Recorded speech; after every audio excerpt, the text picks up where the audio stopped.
Ladies and gentlemen, thank you for joining us this evening. We're going to start our meeting again with a prayer and then a salute to our flag.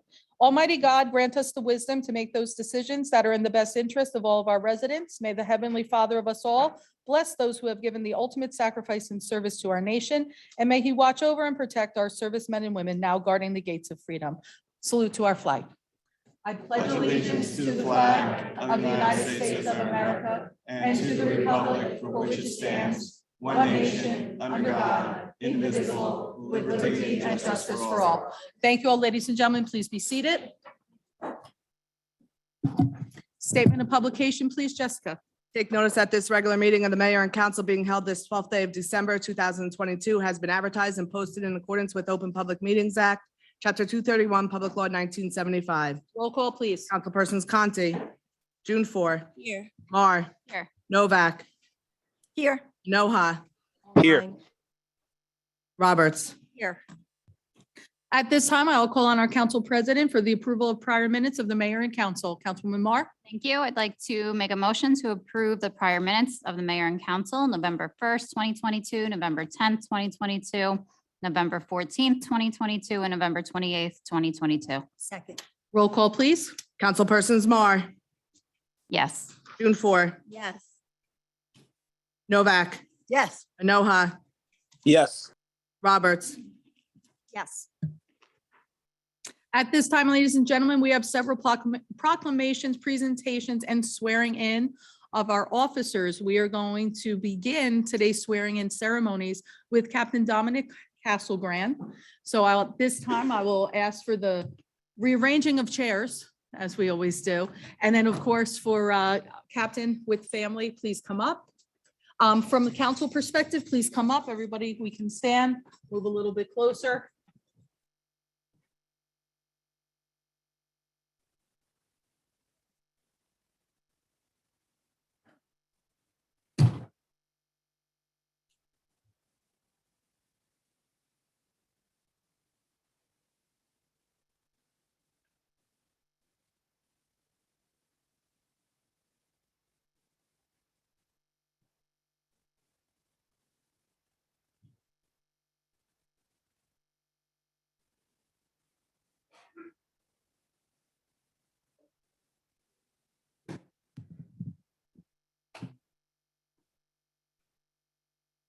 I state your name, I, Dominic Castlegrant, do solemnly swear do solemnly swear that I will support the Constitution of the United States that I will support the Constitution of the United States and the Constitution of the State of New Jersey, and the Constitution of the State of New Jersey, that I will bear true faith and allegiance to the same that I will bear full faith and allegiance to the same and to the governments established in the United States and to the governments established in the United States and in this state and in this state under the authority of the people, under the authority of the people, and that I will faithfully, and that I will faithfully impartially, and impartially and justly perform and justly perform all the duties of police captain all the duties of police captain of the Borough of Saraville of the Borough of Saraville according to the best of my ability. according to the best of my ability. So help me God. So help me God.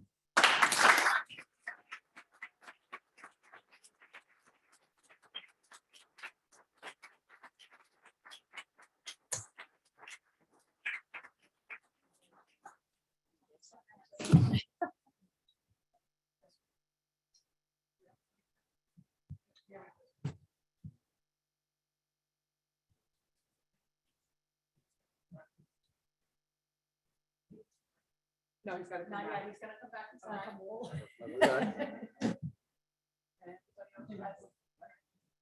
Yeah. You gotta get your pictures.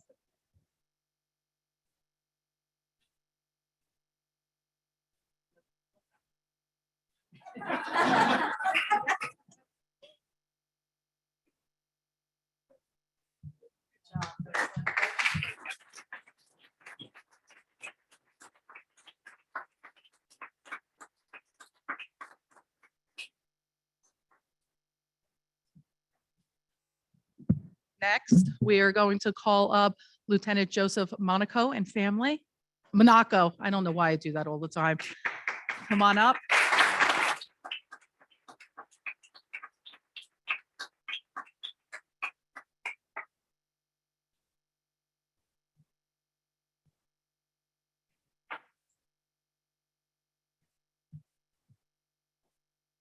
on the Bible and raise your right hand.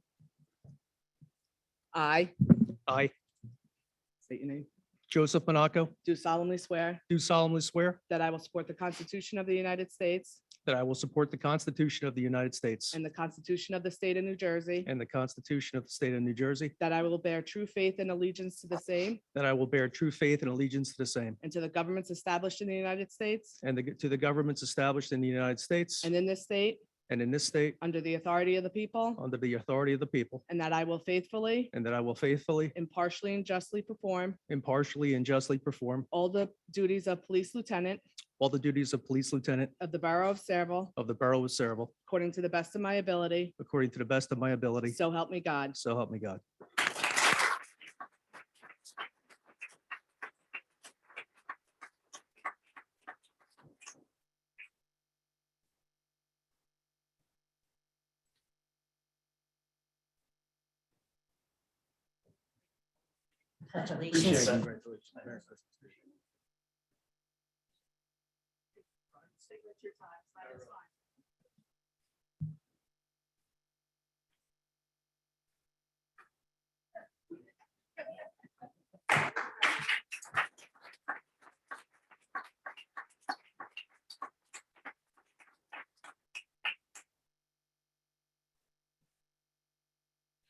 And we also have Sergeant Brian Scudney and family.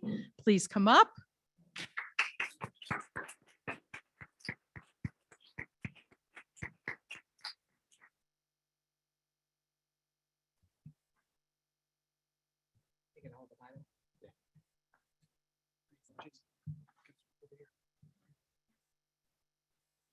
Hold it. Got it?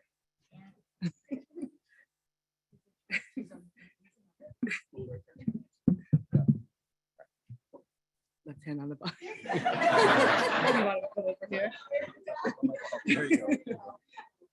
I state your name. I, Brian Scudney, Do solemnly swear do solemnly swear that I will support the Constitution of the United States that I will support the Constitution of the United States and the Constitution of the State of New Jersey, and the Constitution of the State of New Jersey, that I will bear true faith and allegiance to the same that I will bear true faith and allegiance to the same and to the governments established in the United States and to the governments established in the United States and in this state and in this state under the authority of the people, under the authority of the people, and that I will faithfully, and that I will faithfully, impartially, and justly perform impartially, and justly perform all the duties of police sergeant all the duties of police sergeant of the Borough of Saraville of the Borough of Saraville according to the best of my ability. according to the best of my ability. So help me God. So help me God.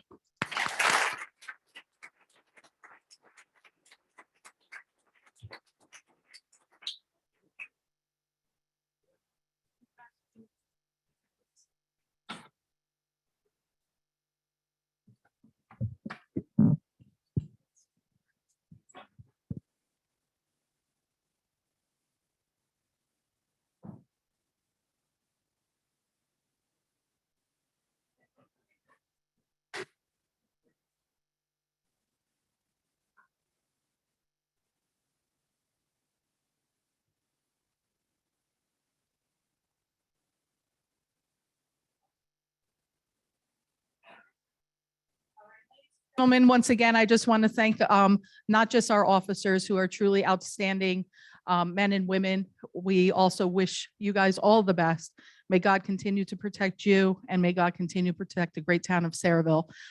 Once again, it's an honor to stand up here year after year and watch such great professionals get sworn in. So thank you for your service to our town.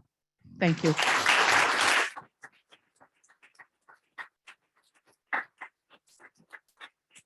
And now, without further ado, before we allow everybody to sit back down, we actually have our poetry contest winners here tonight. We're going to now bring up our Shade Tree Committee with their certificates.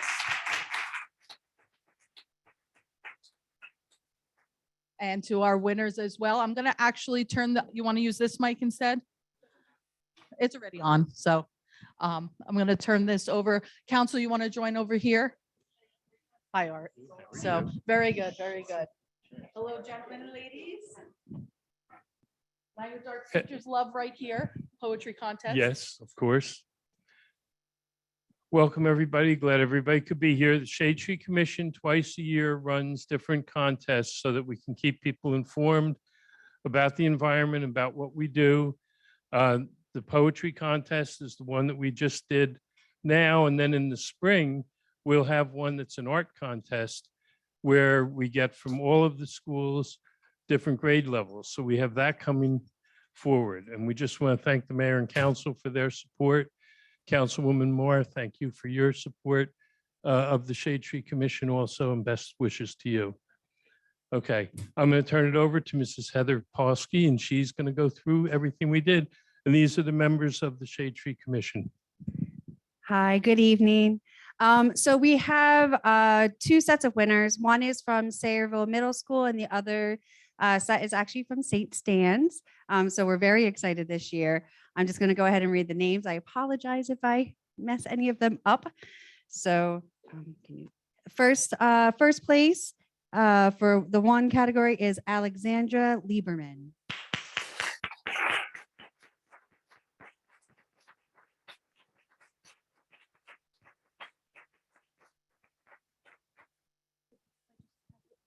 Stand right there. Thank you so much, Alexander. Second is Lily Balagat.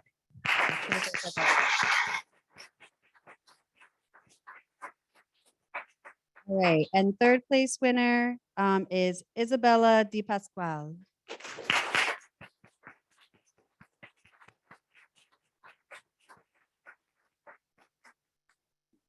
Congratulations. You There wanna you stand are. here? All right, some honorable mentions from St. Stan's is Liliana Rios.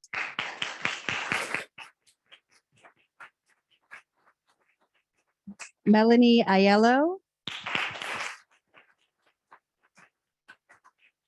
And Novali Torres. All right, moving on to Sayreville Middle School. For our first place, we have Malia Anderson.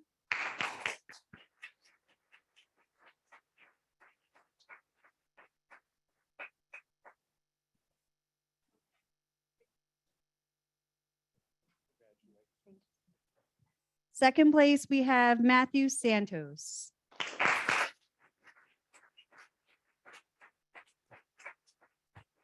And third place, we have Ava Perry.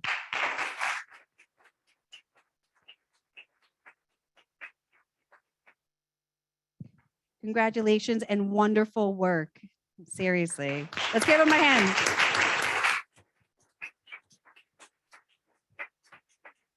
Hey, I'd like to thank you and thank you guys for participating. Okay. And parents, thank you very much. With the holidays, sometimes it's hard to get everybody here, so we didn't have more students up here. But we will be doing some things. Come the January meeting, we'll be announcing a lot of the projects that we're going to be working on for the next year. We've got a lot of exciting things for Shade Tree coming up in the next year. And students are one of the key things to having that. Okay, thank you, everybody, and thank you, everybody, for coming. Thank you, Mayor and Council. Now, Mayor, with your permission, I'm going to switch hats real quick. Okay.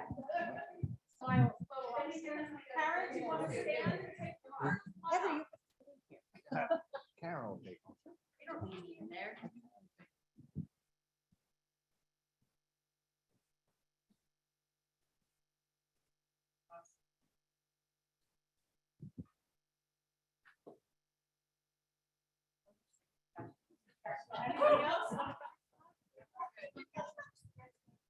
Okay, all right, the rest of the, I'll introduce the rest of the Shade Tree Commission. We have Mrs.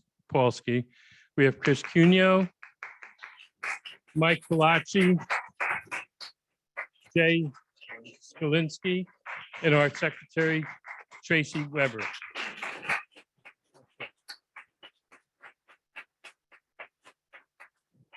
Okay, I'm switching hats real quick. Historical Society, I'm a trustee of the Historical Society. Tonight and tomorrow night, we have Night at the Museum. Great place to go to shop for different gifts for people for the holidays. So I encourage you to have a nice, brief meeting tonight. We're open till 9. And in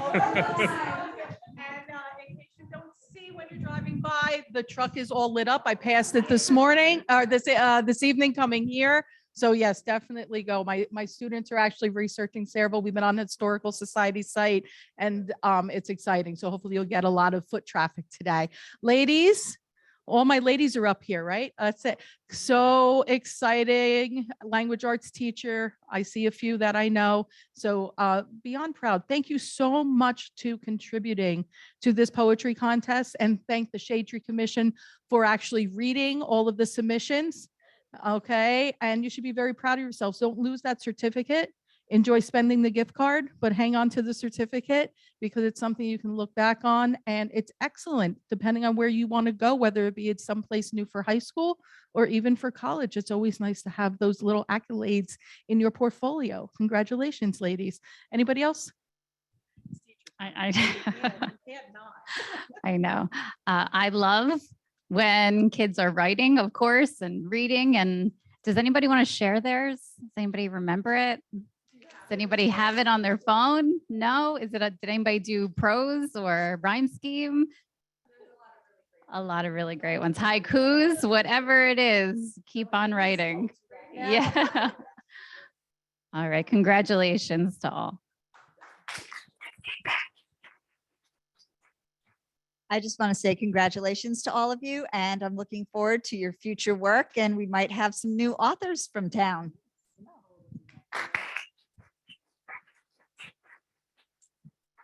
There's no better way to end the year than with this meeting between the girls with their poems and promotions of police officers.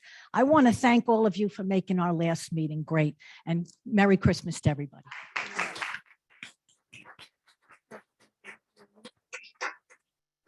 I'm really glad to be back, and this is one of the good news. Thank you guys for even making our town even better.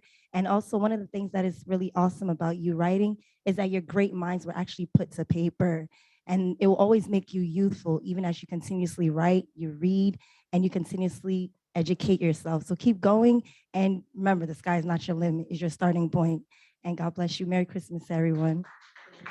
Thank you. Ladies, you ready to sit back down now? Yes, go ahead. You can have a seat. You're very welcome. Merry Christmas, guys. We cannot sit down yet because we have a couple more presentations to give. So Jess, I'm gonna, you sure? Oh yeah, it's a PowerPoint presentation first and we'll do those afterwards then. Yes. So we're very excited right now to actually call up an amazing trio of ladies that have been working here in the borough as interns.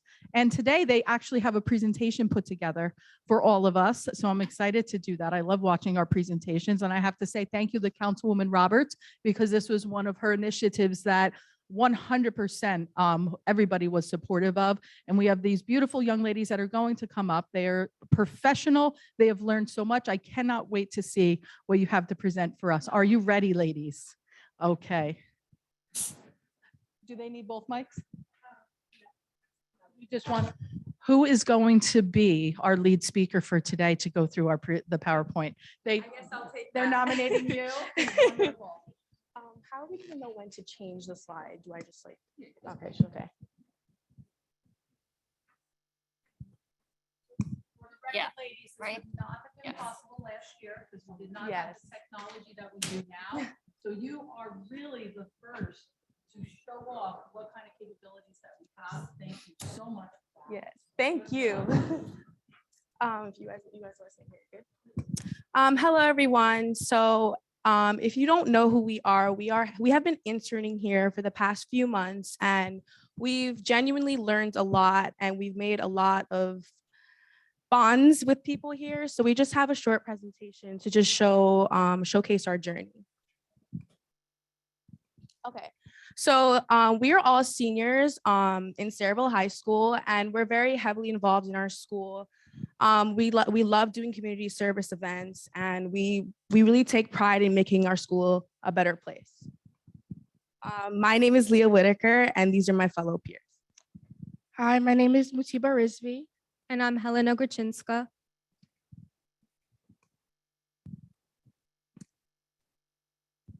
So the overall objective of this program was to identify the current borough government structure Before this, we didn't really have any sort of an idea as to how the Borough Hall ran on a daily basis. And throughout this program, we learned how to understand how to read the ordinances and resolutions, as well as understanding the process to adapt the ordinances and resolutions. We also got to understand how council meetings and agenda ordinances were made, and we met with various borough departments. Okay, so this program came to be, I am the president of the Leo Lions Club at the Sayreville High School, and we have our lovely Dawn, Miss Dawn Kosobuski over here. And I met Miss Donna Roberts at one of our Trick or Trunk events, and she came up to me and said, "Do you want to intern and learn more about local government?" And I looked at her and I said, "Yes, I want to be a poli-sci major." So I gladly jumped on the opportunity and I brought these lovely girls. We've been friends since freshman year, and we brought them and we've been learning ever since. So our schedule, we met like every Monday in September. We started off with like a quick like orientation, and we were assigned a mentor, which is Mrs. Nicole, who has been a very big help. And she introduced us to her duties as assistant municipal clerk, and she introduced us to all the council members and their roles. And then we met every Monday in October, and we worked in the borough clerk's office. We prepared agendas. We worked on understanding like the evolution of minutes. And then we worked every Monday in November, and we caught a glimpse of like the electoral process. We met with the Municipal Alliance. We worked with like the recreational department. We met with construction and zoning, and then we also met with the water and sewer department. And additionally, we attended council meetings throughout these past 3 months, and we attended the vote for the Cool to Schools referendum. And that's pretty much what we've been doing for the past few months.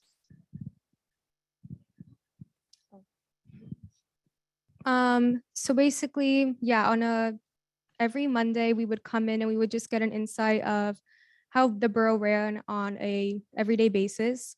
However, on election day, we got a very special insight because we got to see how the preparations and regulations worked for election day. And we were taught the various different ways to cast a vote, as well as how they're handled throughout the process, including how they're secured and kept confidential throughout the process. One of the departments we visited was the construction and zoning department. And we visited this department to get an idea as to how construction is regulated in this town and how the projects are approved. We met with the managers and the clerks and even got a tour of the office. We got to take a look at the blueprints, and we were informed of various regulations, costs, and just an insight as to how the building runs. Another department that we visited was the recreation department. We learned about like the various facilities, such as like the Bailey Park picnic area, the various Borough Hall fields / courts, the Kennedy Park Recreation Building, etc. And we learned about the multitude of programs that the rec department has to offer, such as the Sayreville Little Leagues, the wrestling programs, and like softball and stuff. And we learned how like the recreation department is in charge of a lot of the town events and like the organizational aspect of things. And so, yeah. And we also met with the water and sewer department, which was absolutely, I thought it was beautiful. You think of sewer, you don't think beautiful, but I remember standing on the membranes and like, I could see like the iron and how it was making the water red. And then like, you just saw clear around, and Mr. David was just giving me all of the science and all of the chemistry behind it. And I was just absolutely intrigued by it. I actually have videos on my phone. So we learned about the 3 divisions of the water and sewer department. The water operating, we learned how the office prepares and distributes all water and sewer bills. For example, we didn't know how they knew how much water we were using and like how to charge us. So we were asking those questions, and he was willing to help. We also learned about water treatment, which is we learned how iron is removed from the water with membranes and chemical elements and make it clean and drinkable. So we learned about how chlorine and lime is used to strip that water of toxins. We focused on understanding how the sewer system works. For example, where our water goes after we use it and how they recycle 99% of water that they use in the facility. So this program has genuinely made a really big impact on us since, again, before this, we had no common knowledge as to how any of the town politics worked. And throughout this process, we have gained the knowledge of how the process of ordinances are created through the final vote, how to navigate the final parts of the meeting agenda, and the overall role of the Borough Council. We also learned how to spread knowledge on local government to peers so we can all one day become informed voters. And this has really made a genuine impact on our knowledge.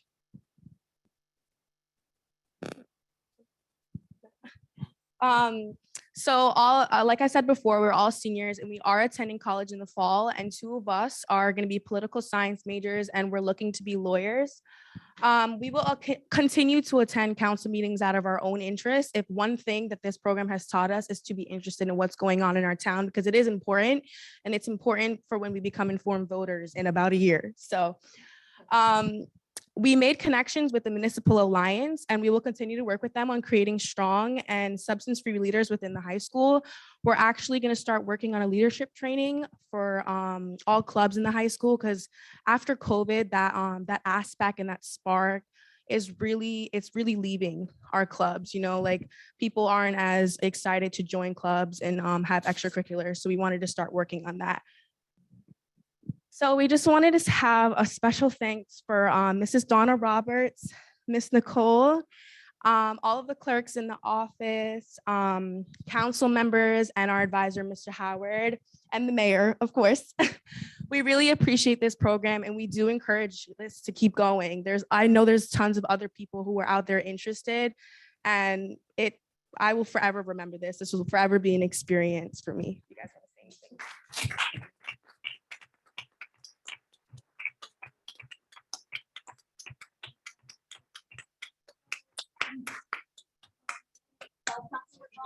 That's okay.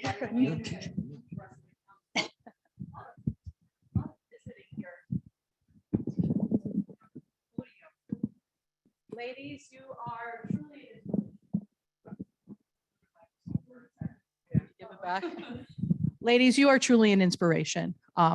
To have you come in just a handful of months, look at everything that they have been able to observe, learn. How many months was it again?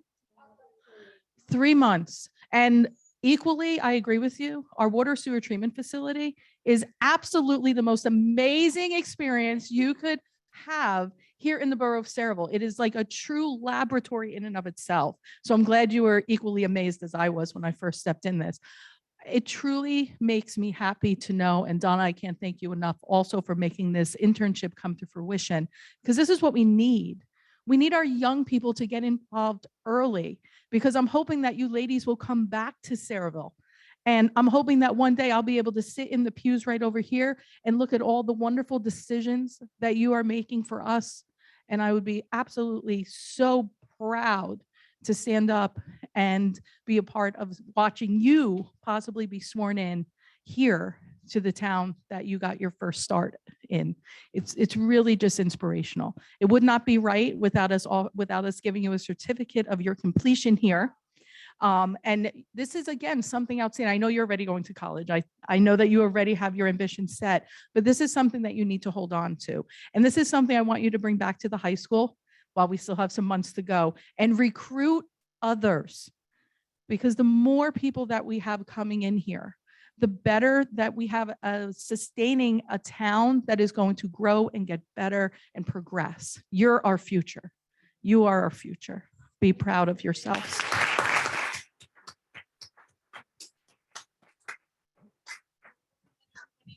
Without further ado, our first certificate we are going to present to Helena. Helena, it would not be right of me to attempt to say your last name. But say it for me though. Gryczynska. That's not too bad. I think I could have handled that. Helena, I wish you all the best in your future endeavors. And thank you so much for coming into Saraville. And you may want to mention that these are signed by Senator Vitale. Oh, yes. The Assembly Speaker Craig Coughlin, as well as our Assemblywoman Yvonne Lopez as well. So these are not just something to tuck into a little drawer and leave, something to be proud of. It is officially sealed and signed. We're just so honored to have you here. Thank you for that. I'll read the last one. We can read the last. Okay. What the statements say before I give out the final. Let's see here. That is it Leah? Leah. Leah, that's right. Leah, you are, did you see how quick that everyone was passing the mic over to Leah? Very quickly. I am telling you, you're already soaring as you're making me very proud as a teacher. And then lastly, No. yes, Matiba, correct, Matiba. I would like to read her. Donna, did you want to read what the certificate actually? Okay, so I'll keep going. It says from the state of New Jersey Senate and General Assembly citation. Commendations and praise are extended to all three of you by the citizenry of the 19th New Jersey Legislative District through their elected representatives, Senator Joseph Vitale, Speaker Craig Coughlin, and Assemblywoman Yvonne Lopez, for bringing honor and pride to your family and community through your work as an intern serving in the borough of Saraville. So that is on every one of your certificates. Congratulations.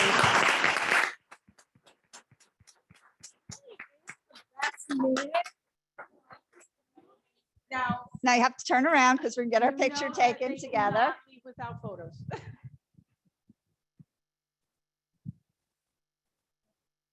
Ladies and gentlemen, the future of Saraville.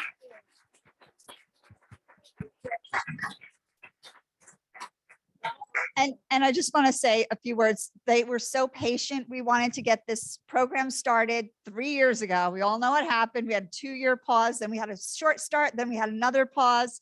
We had a change in BA, and I want to thank Nicole for stepping up to be such a great mentor to these young ladies. And I do hope, I know that you all are going to do great things. I hope you come back and work in public service again.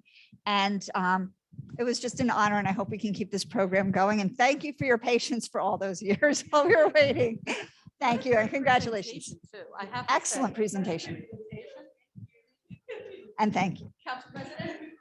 Ladies, what's even more special about tonight is you're the first. You're the first to do this. So hopefully you're the first of many. And hopefully I've spoken to Mr. Howard at the school. Hopefully you can get Young Democrat Club, Young Republican Club started at the high school also, so that we can have more of an interest in politics than the same 15 people that call in or come to these meetings every month. So congratulations. Interning is important at least once. You're ahead of your time. You're doing it in high school. Most people do it in college. And do it again, because you don't know, maybe this was great. And when you do your next one, maybe this was not so great compared to your next one. So it's okay to love it. It's okay to hate it, but do it again so that you get the most experience possible. Yes. It totally amazes me, what could be accomplished with a new program like this, Donna. This was your baby. So, it's really great. And Nicole, for taking them under your wing. I mean, the borough workers that worked with them, it's something totally new for them to bring interns on and to talk to them. So that was really great. And are all three of you going to be lawyers or just two? Two? I look forward to someday you arguing a case in front of the Supreme Court. If you're going to do that, let us know. If I'm still alive, I'll listen. Yes, don't forget us, absolutely. And occupational therapy, go in a completely different direction. That's okay, because once we get tired of sitting here, we'll be coming to you needing some. Thank you. Wow. Once again, I'm really glad to come back to good news. It's really, really amazing to come to good news and to see such amazing presentation that was even presented. You already scored your way into college because it's all about presentation. PowerPoint and Prezi is your good friend. Thank you so much. You guys are very articulate. I really like the fact that, and we also want to congratulate Councilman Roberts. That was actually a great idea. Congratulations to you. And even to all of our borough officials for even taking them under your wings. Thank you so much. I wish you all the best in life and even in your future endeavors and everything. Congratulations to you all. And even it's very honorable to even have the Speaker of the House, the Speaker and even Senator Vitale even signed it. That's very honorable, and congratulations. And I wish you more and more and more achievements later ahead too. Thank you. Enjoy. Keep coming back on Mondays. Ladies and gentlemen, thank you all so much. Thank you for making our employees understand that there are people interested in what they do. And to have these young people coming into our departments and to give our employees, our directors, the opportunity to share what it is that they do every single day that gets overlooked. I hope that they realize that these young ladies really appreciated that time. Thanks, girls. All right, ladies and gentlemen, we are back. Oh, no. My apologies. It's a full day today. My goodness. So, ladies and gentlemen, we have the honor, the privilege, and the sadness too of saying thank you to Council President Mar for her service, her distinguished service as a council member for the Borough of Saraville from 2020 to 2022. Michelle, you have definitely made a difference in this town. We know that because number one, you give the best reports. You give us the most comprehensive reports. And I hope that you are proud of everything they did. I know you are. And your family should be proud of that. While we may not have always agreed, healthy arguments are always worth it. We are feisty women that have a lot of students, but you really showed what a powerful woman can do up here. And I know that you're not going to go anywhere. I remember how you got started, coming to the mic, mentioning some stuff on rec, and the next thing you know, then Mayor Kennedy said, well, join the committee. And then everything else I'm sure has been, that was it. That was the beginning of the beginning. And I know that you're going to continue to do so many other things. Saraville is very, very lucky to have you here. So congratulations. I will pass on to the rest of the council, and then you get the final say.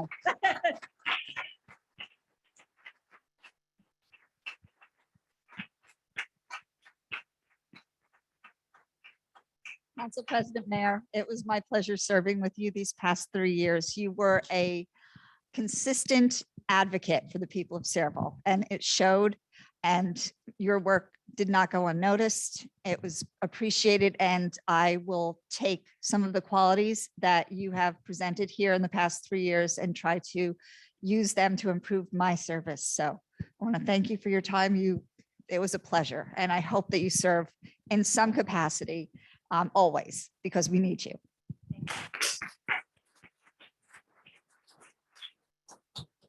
Michelle, you've been an inspiration to us, and I'm really going to miss you. And anybody that knows, there's a win after a loss. So I hope to see you back on the ballot someday, because if I can come back, you can come back. And I really hope you do. I love you, Michelle.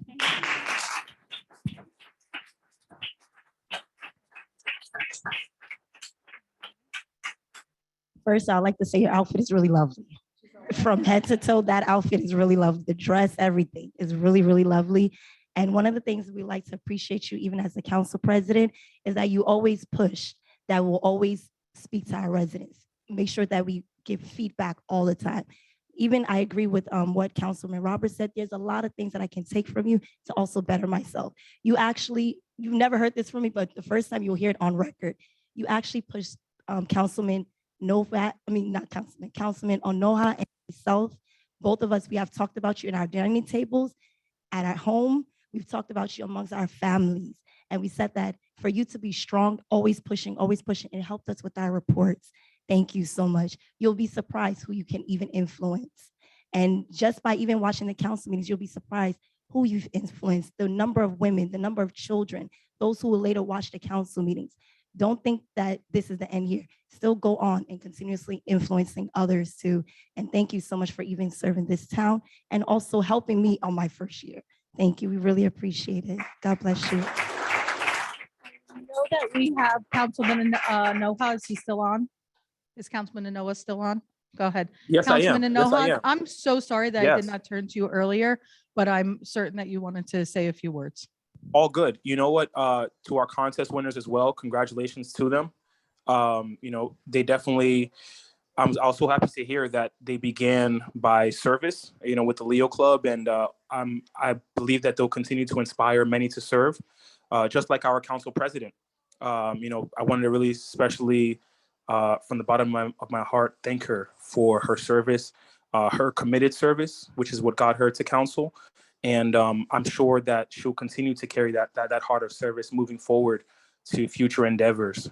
Her outfit, by the way, from Zoom, fantastic outfit. I definitely agree. And my final point as well would be, thank you for being confident and bold to challenge anyone in positions that you believe in.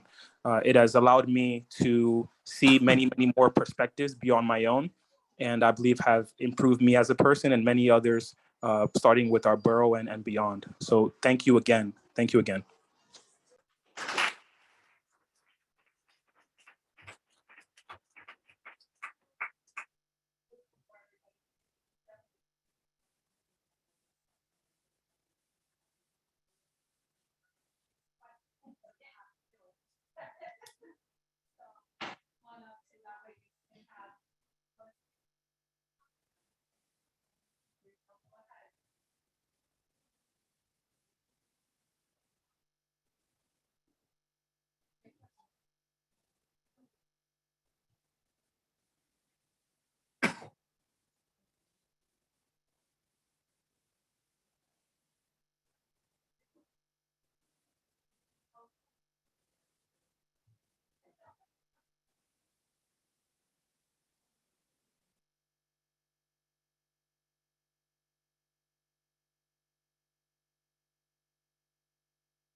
I have a few words. Okay, from there. Thank you. Thank you. I'll do it from here. Yeah. I know. Thank you, everyone, for the kind words. Really, truly, from everyone. Thank you so much. So, of course, in true fashion, I have my last long report. Okay. Over the past 3 years, I've learned so much about government and our community, and hopefully change the face of politics by representing a new group of residents and providing diversity on the council. Thank you to so many friends, family, employees, and residents who have supported me over the years, allowing me to serve and be effective. Thank you also to the 5,423 voters this past election. Ironically, more people voted for me this election. At the end of my term, I feel so accomplished. Even with government being a slow-moving machine and starting with a giant hurdle called COVID, I was able to make some really great things happen with the help, of course, with many borough employees, most of who I probably nagged to death, but the squeaky wheel gets the oil. Some of these accomplishments include, first, finding and hiring a third-party grant writing company at the League of Municipalities Convention in Atlantic City. The amount of value, professionalism, and expertise grant writers bring to our town and taxpayers from finding and applying for free money is immense and should not be undervalued. I encouraged all of our directors to work with our BA and utilize grant writers to the best of their ability. This has to be a priority moving forward so that our residents don't carry the financial burden. My next accomplishment is online water bill pay, online pet registration, and approving hybrid meetings and a social media director. For over 2 decades, other communities have updated their form of communication with their residents, and our eventual shift is critical to public involvement and saves the borough time and money from not having to mail bills out anymore or have residents enter the building needing to be assisted. We live in an online world now and need to adapt. I attended my first meeting with a 2-year-old sleeping in my lap because I cared enough to relay the conditions of our parks. And now I can proudly say that you can do that from the luxury of your couch. Another accomplishment is the community garden. While acting as environmental liaison in my first year on council, I broached the topic of a community garden, something I was seeing all of the surrounding towns having. This idea turned into a 45-plot garden sold out in its first year. The commission's meetings are now filled with exciting conversations that facilitate more community involvement and awareness in going green. The Scouts were a huge help with this project. Speaking of our Scouts, I've also worked closely with Joe McCoy to offer the opportunity to fulfill Scout projects. Eventually, 2 of our Welcome to Sayreville sign refurbishments on Washington and Journey Mill were done by local Scouts. Another project I initiated that also included our Scouts were the Kennedy Park benches. The ones by the park were done by our Scouts, but all the original benches that had sunk into the ground and were broken have since been replaced with an updated material that should last for decades to come. I've worked tirelessly on countless Kennedy Park upgrades. I focused on benches, attention to graffiti, new garbage cans, added dog stations, sand volleyball courts with a league to play on, advocated for the basketball courts to be refurbished, had the old Panther trailers removed, had the island landscape being redone, and lastly, recruited an artist for the Veterans Mural. Additionally, I worked with making sure our restaurants stay in business by helping them apply for state grants or working with our social media director on creating advertising that they were open during COVID. One of the state grants was a hugely successful program called Soup Kitchen 411 that paid our restaurants to provide our residents with 2,000 free meals over a 10-week program. And Jimmy is here tonight. Thank you, Jimmy. Lastly, the underused online service request form. What started as our residents complaining on Facebook and never being able to find any phone numbers on our website, I started reading about service apps that many other towns use, like my husband's. We adapted this idea to an online form, and it now creates a paper trail for each complaint to ensure that it's addressed. As fun as reading complaints on Facebook has been, I highly encourage everyone to utilize this effective system.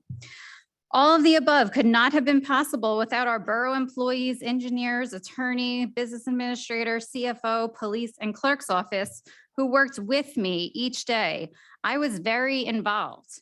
I'd especially like to thank Phil Quigley, Richie Poplowski, Sergeant Brian Braille, Tom Bracken, Becky, Jean Marie, Rec Department, Brian Van Dodgen, Captain Kiernan, Chief Plumacher.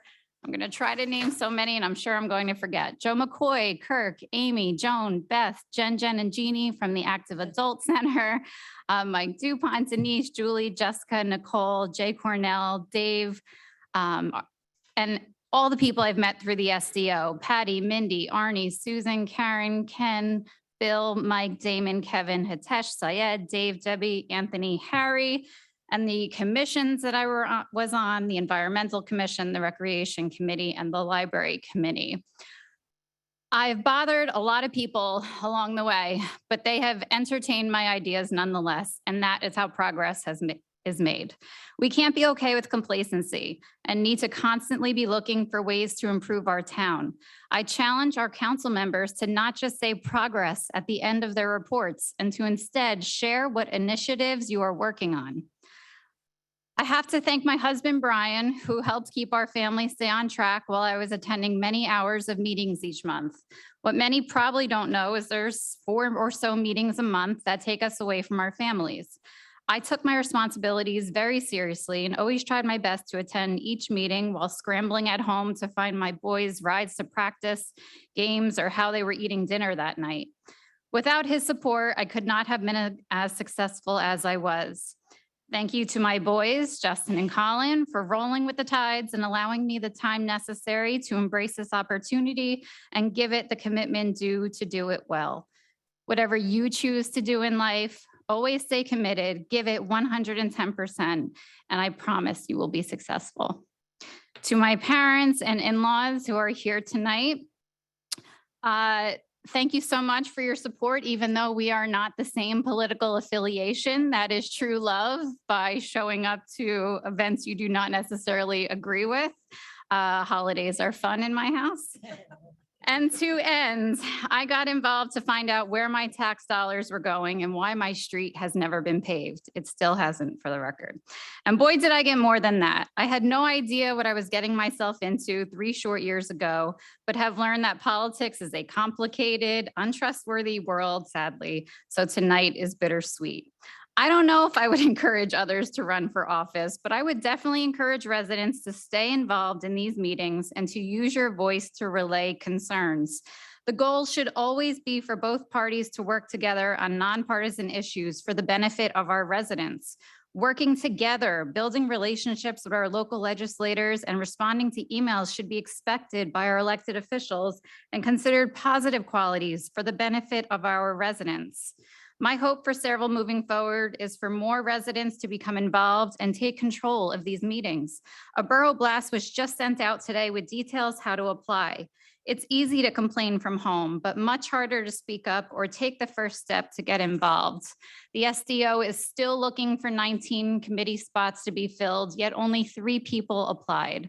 We can't evolve without new interests and ideas. Too many commissions have the same people on them.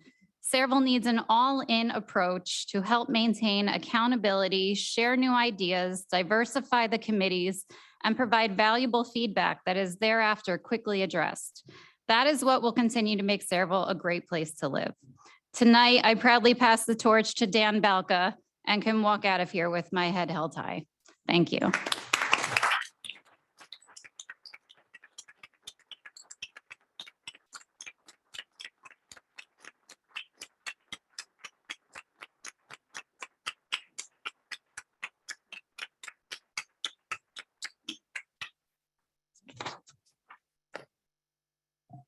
All right.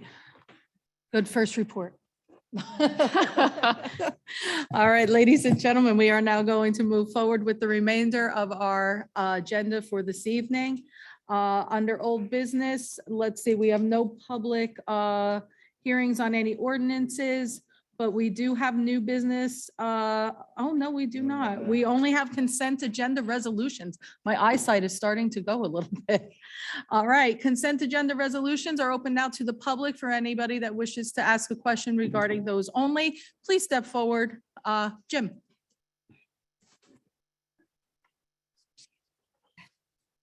Okay.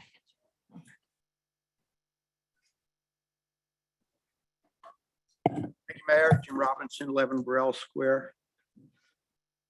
I first want to note, no offense to the engineer or the attorney,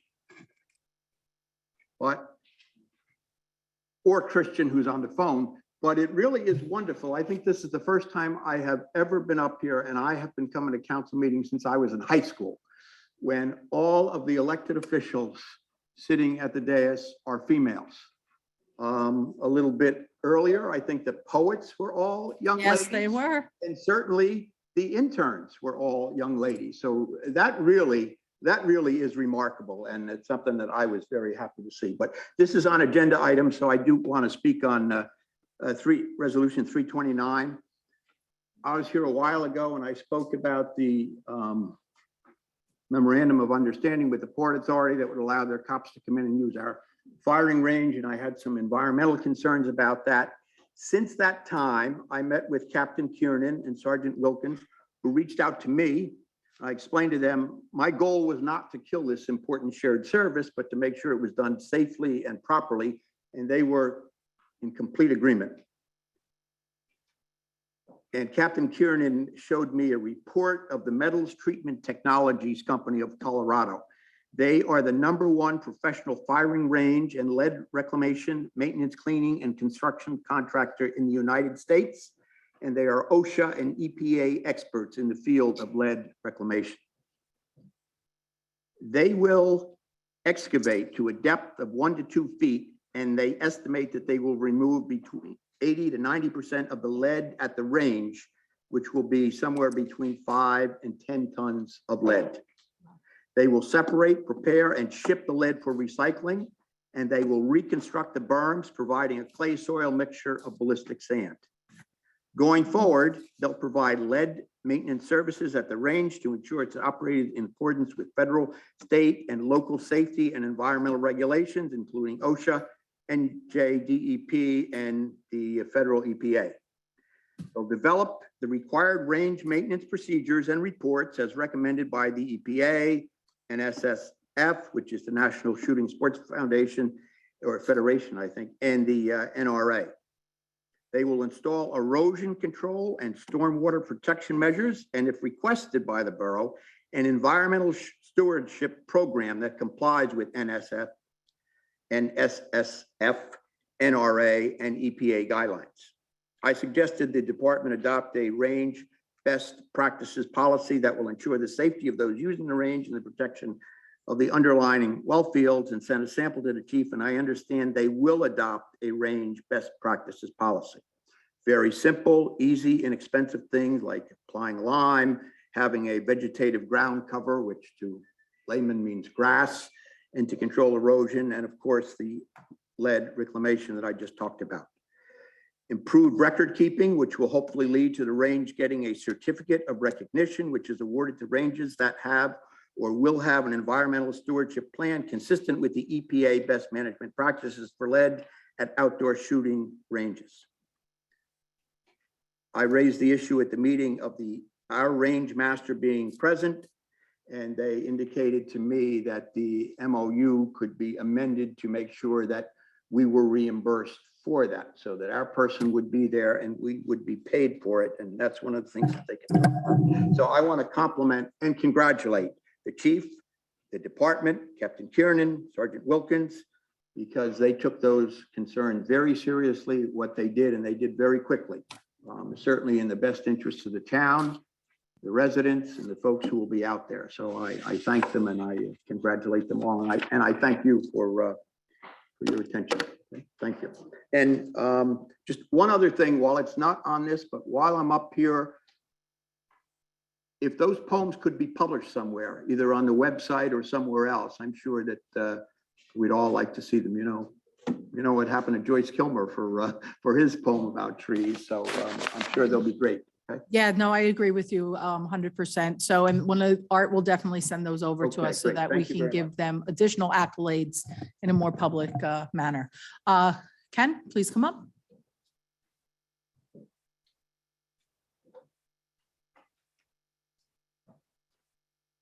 Thank you, Mayor. Ken Olszewski, 108 North Edward Street. Just briefly on the same, Broso 329. I too congratulate the chief and all of his staff. It would appear that they've got the environmental ideas and regulations under control. And I thank Mr. Robinson for his interest in having gone down there and spoken with him on it. Now, the items that were just mentioned, is this work that will be done or has been done already? As far as the cleanup, et cetera, and everything that was. I'm sorry, I missed that question. Yeah, the items as far as the environmental cleanup, et cetera, has that been an ongoing thing? Is that work that has to be done yet or has been done?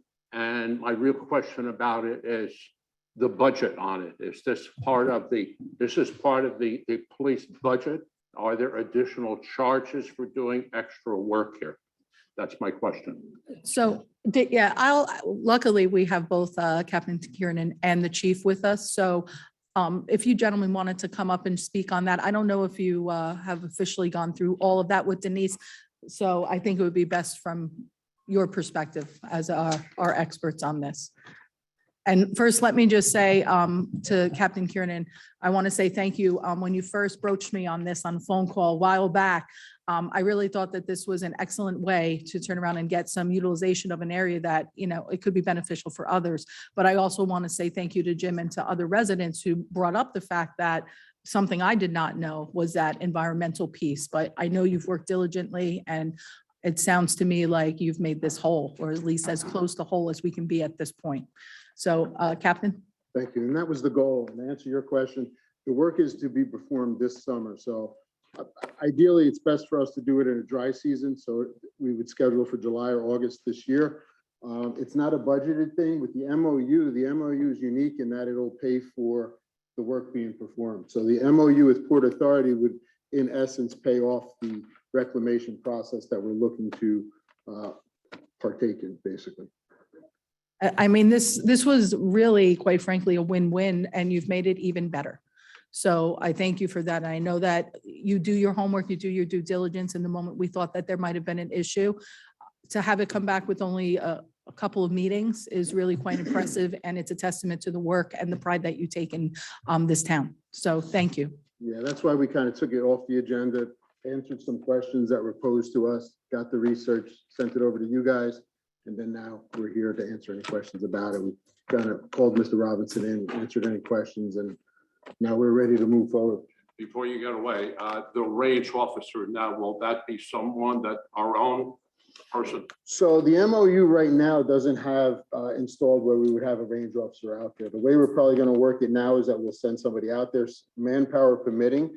If we can see the fact of taking a guy off the road where it's not going to jeopardize manpower or shift availability of officers, we can look to assign based on what we allow them to do. The whole understanding of this MOU is that they're going to present us with some dates, and then we're going to see what works best for us. We're not just going to give them carte blanche by any means, but we're going to make it work for us and the borough. So that's part of the environmental plan that we wanted to do. Hey, why not make them pay for it if they're going to use our services? Absolutely. Mhm. We'll get the work done. We'll ensure that it's done. We'll enter into the stewardship program, which is a bonus for the borough as well, because it does put together checks and balances for us to follow moving forward. No, it was really well done. And that was one of my questions as well, was regarding the schedule, and knowing that they are in essence requesting that time that we have to approve really makes it much more beneficial to us in order to monitor at a time that we feel it's most appropriate. And I was very, very impressed with the initial proposal, and even more impressed with what you were able to accomplish. And moving forward, just so we're clear too, so as initially kicks off and we do enter into this agreement, this partnership with Port Authority, some of the days that they're going to request to use our facility, they're not necessarily shooting.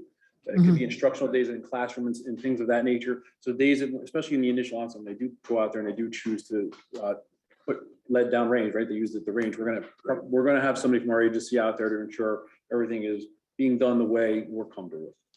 And as far as, and again, I thank you and Mr. Robinson for your due diligence, but I can assure you, we're going to follow best practices, and there will be stellar records kept on this, so we don't go through this in the future again. Just want to tell you from old times, I've had a relationship. I used to buy the ammunition for the Port Authority Police, so there's a little bit involved with it. But thank you, gentlemen, for doing a good job, doing your homework, and helping the borough serve. Thank you for bringing it to our attention. And I'd like to thank Appreciate Captain Kiernan and Sergeant Wilkins for their due diligence in this. They really spearheaded this project and got these answers in a short amount of time from some of these outside entities that we had to involve in this project. So again, thank you. And really for the governing body for entertaining it and making sure we do what we need to do and together in that partnership, right? Wonderful job. I think that Councilwoman June 4th did have a question about one of our other items, though, quickly. Thank you, Mayor. And I would like for you to please shed some light on our consent agenda 324, which is awarding non-fair and open contract to Albatron of Homedale, New Jersey for the constructions of a firearm simulation training room in the amount not to exceed $28,815. There are questions, and I believe that you can answer it further into details for us. So please. is there a specific question you need answered, or you just want to talk? It was about brought to my attention, and that's why we came back there to speak to you. If you can actually shed some light on it for us. Does anybody have a specific question about it? Where's the training room that is going?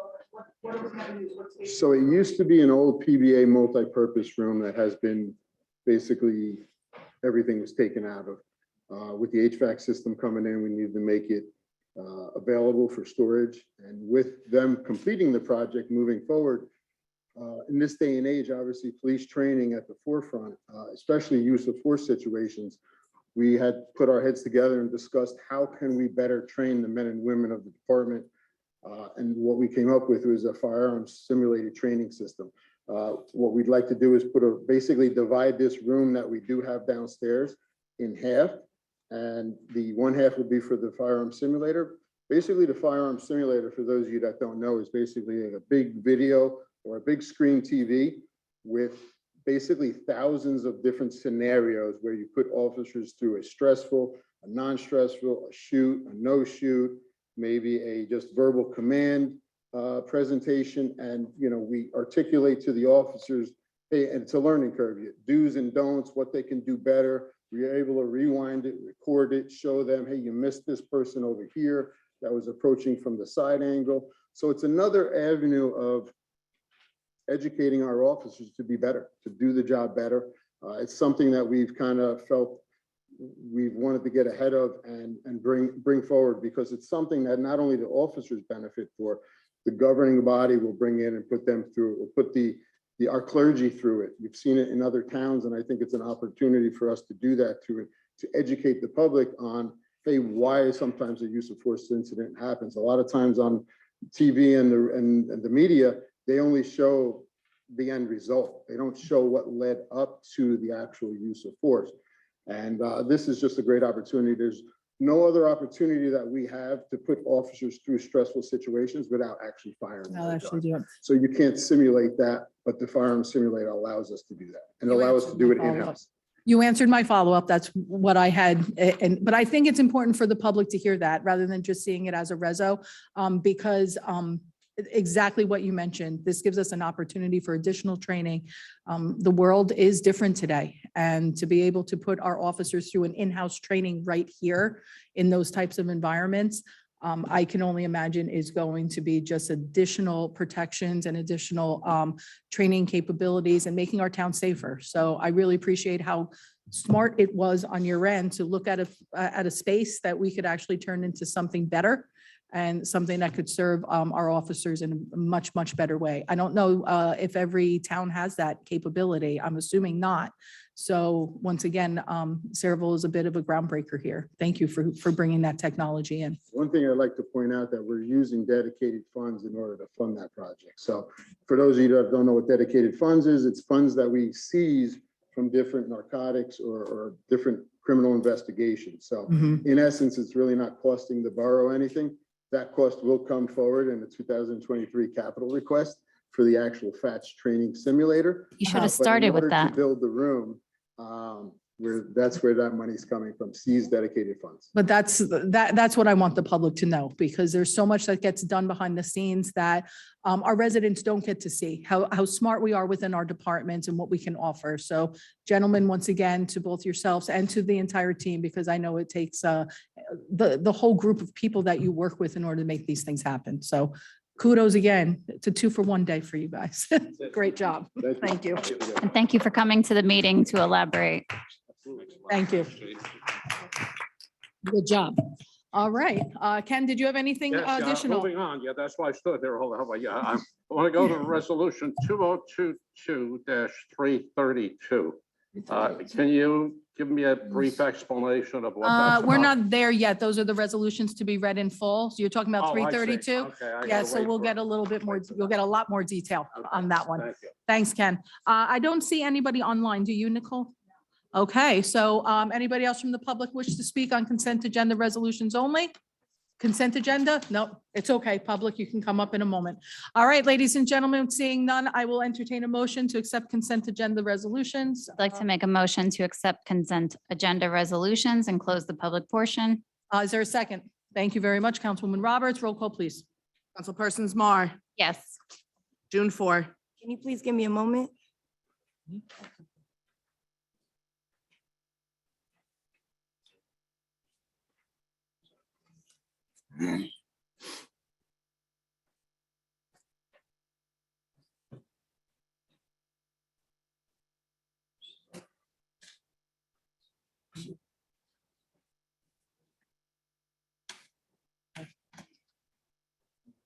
Yes.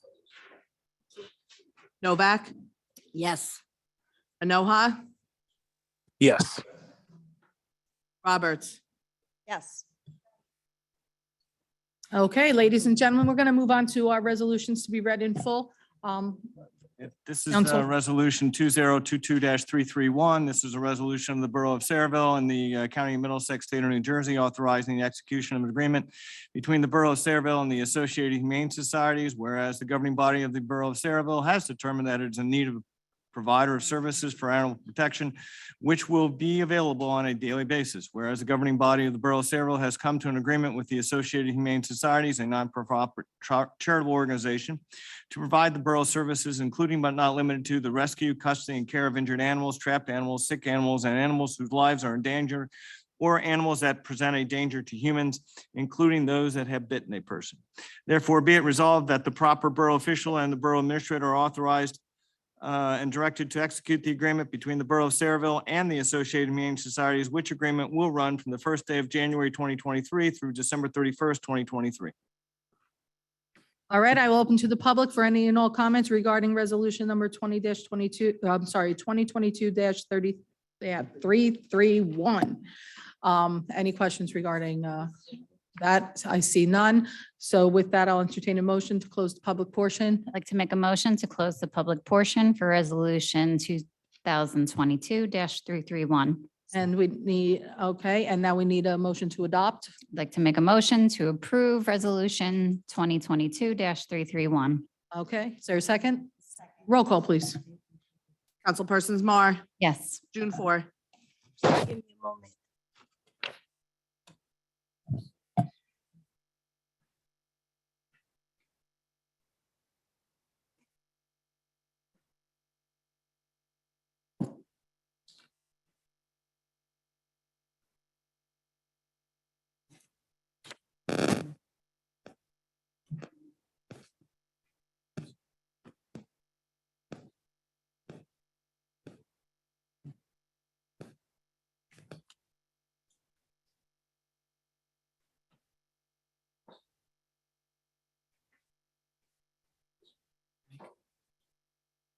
Mike.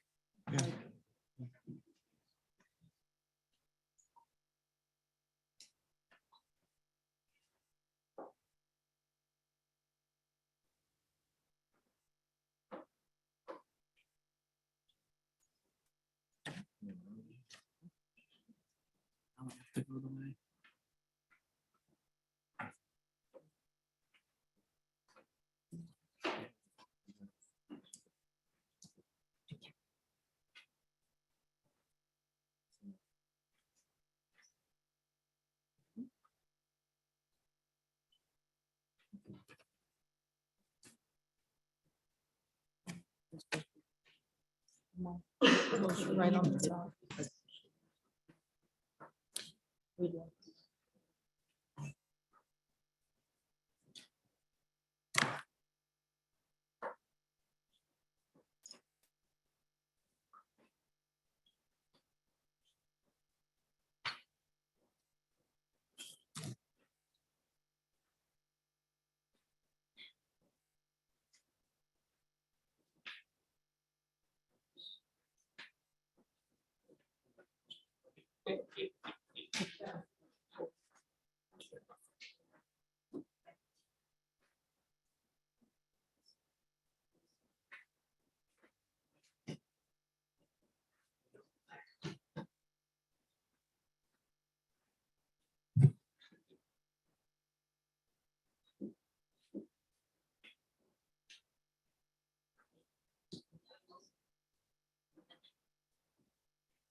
Send me the email. Yeah, I'll send it. Yeah, send it to me.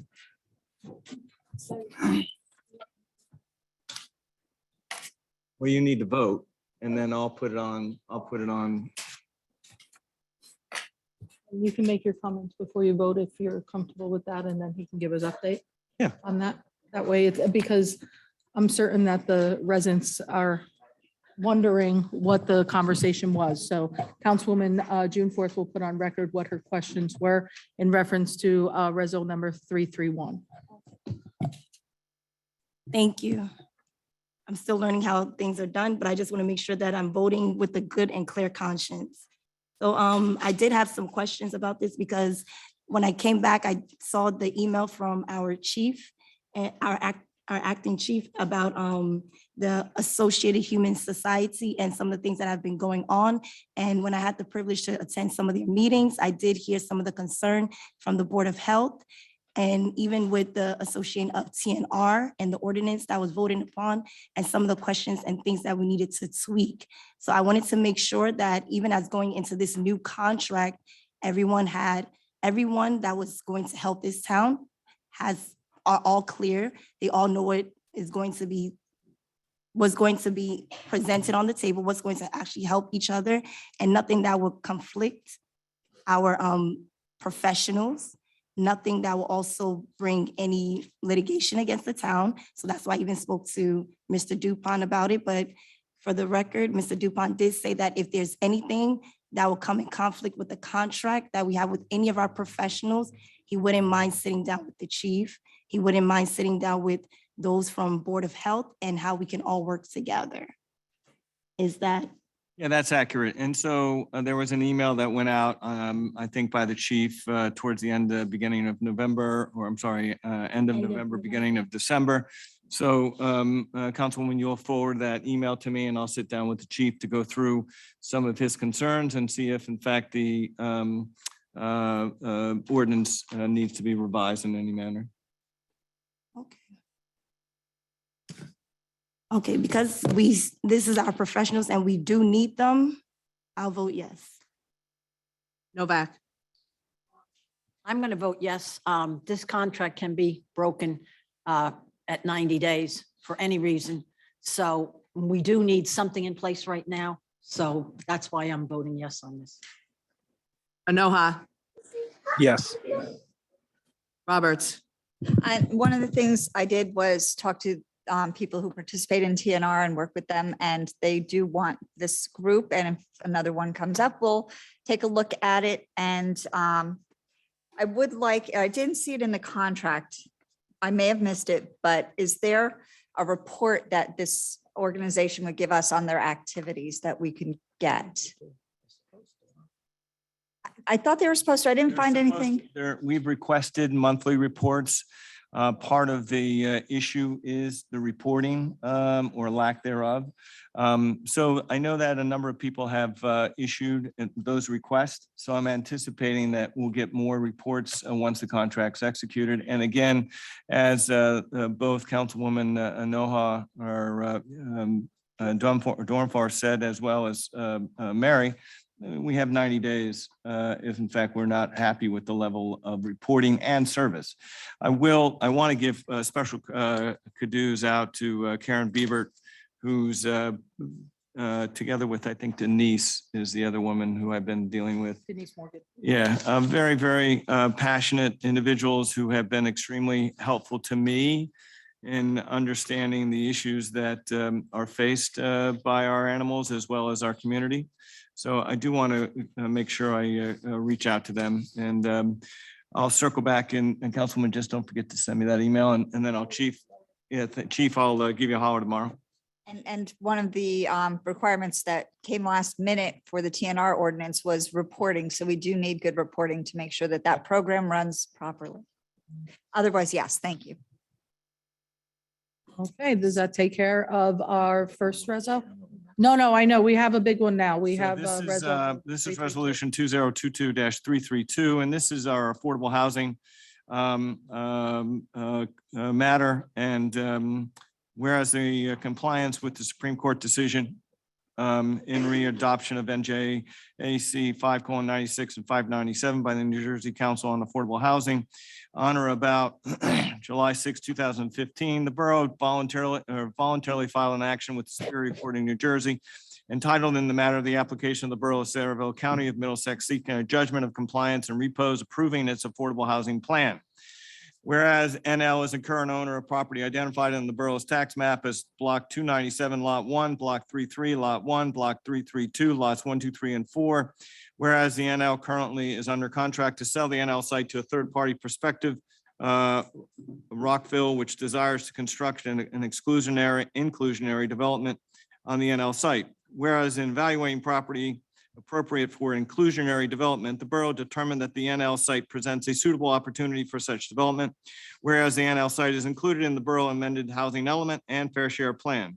Whereas the affordable housing plan includes the NL site as an inclusionary development at a density that will permit a total of 132 units, of which 7 will be affordable to very low and moderate income households.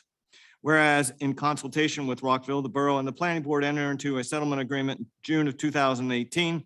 The 2018 settlement agreement setting forth the terms and conditions, responsibilities, and obligation to which they agreed to in order to resolve the NL intervention. Whereas the 2018 settlement agreement was duly approved by the borough and the planning board at respective public meetings of the borough and the planning board. Whereas the court approved the 2018 settlement agreement following a public notice fairness hearing. Whereas the 2000 settlement agreement memorialized the parties' intent that Rockville would construct the inclusionary development on the NL site in a manner consistent with the 2018 settlement agreement and the exhibits thereto. Whereas the 2000 settlement agreement provided for the planning board to expedite the process of development applications for the inclusionary development. Whereas the parties to the 2018 settlement agreed that the borough and planning board would refrain from imposing cost generative features as defined by relevant law on the inclusionary development. And whereas in December 2019, the court approved the borough housing element and fair share plan inclusive of the NL Rockville project and enter a final order of judgment of compliance and repose in the compliance action. Whereas Rockville submitted to the planning board an application for the preliminary final site plan approval for the inclusionary development. Whereas the planning board professionals reviewed the site plan application and issued a technical engineering review dated July 30, 2022, indicating that Rockville needed, among other things, to include in an application a tree reforestation plan in accordance with the borough's tree reforestation ordinance, revisions to its plans to extend a 16-inch water main from Oak to Raritan Street rather than an 8-inch water main shown on the plans, and a downstream sanitary sewer capacity study. Whereas a dispute subsequently ensued among the parties as to whether the above enumerating requirements are cost generative features that in accordance with the 2018 settlement agreement cannot be imposed as a requirement of approval of the Rockville site plan application. Whereas in October 2020, NL and Rockville filed an action in Superior Court in New Jersey against the borough and the planning board entitled NL Industries and Rockville LLC versus the Borough of Saraville versus Borough of Saraville Planning Board, seeking a declaration of the parties' rights under the enforcement of the 2018 settlement agreement. Whereas the Borough of Saraville, the Planning Board, the Borough of Saraville, NL, and Rockville have been able to resolve their differences through a second settlement agreement pertaining to the issues of any potential cost generative features, including but not limited to sewer construction, which resolve all issues before the court under MID L 593920.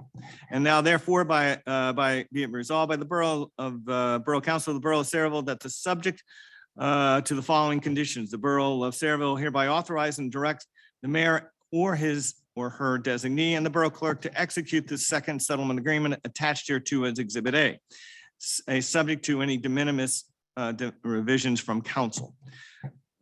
The attorney. The Borough of Saraville hereby directs special affordable counsel to file the fully executed settlement agreement with the court to review, take all actions reasonable and necessary to secure an order approving the second settlement agreement if necessary. Okay, ladies and gentlemen, anybody from the public wish to speak on, nicely done, Mike, by the way, of resolution 332. Please come up, okay? Gentlemen, you can, whoever gets to the mic first, I don't care. Just take it easy.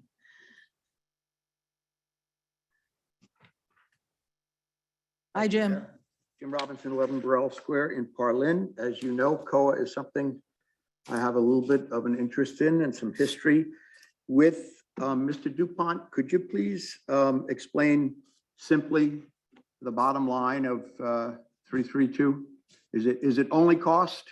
That's it. Is that the only issue? It dealt with what is referred to as cost generative features. Okay. So that's what it's. And so can you affix a dollar amount to what we're talking about?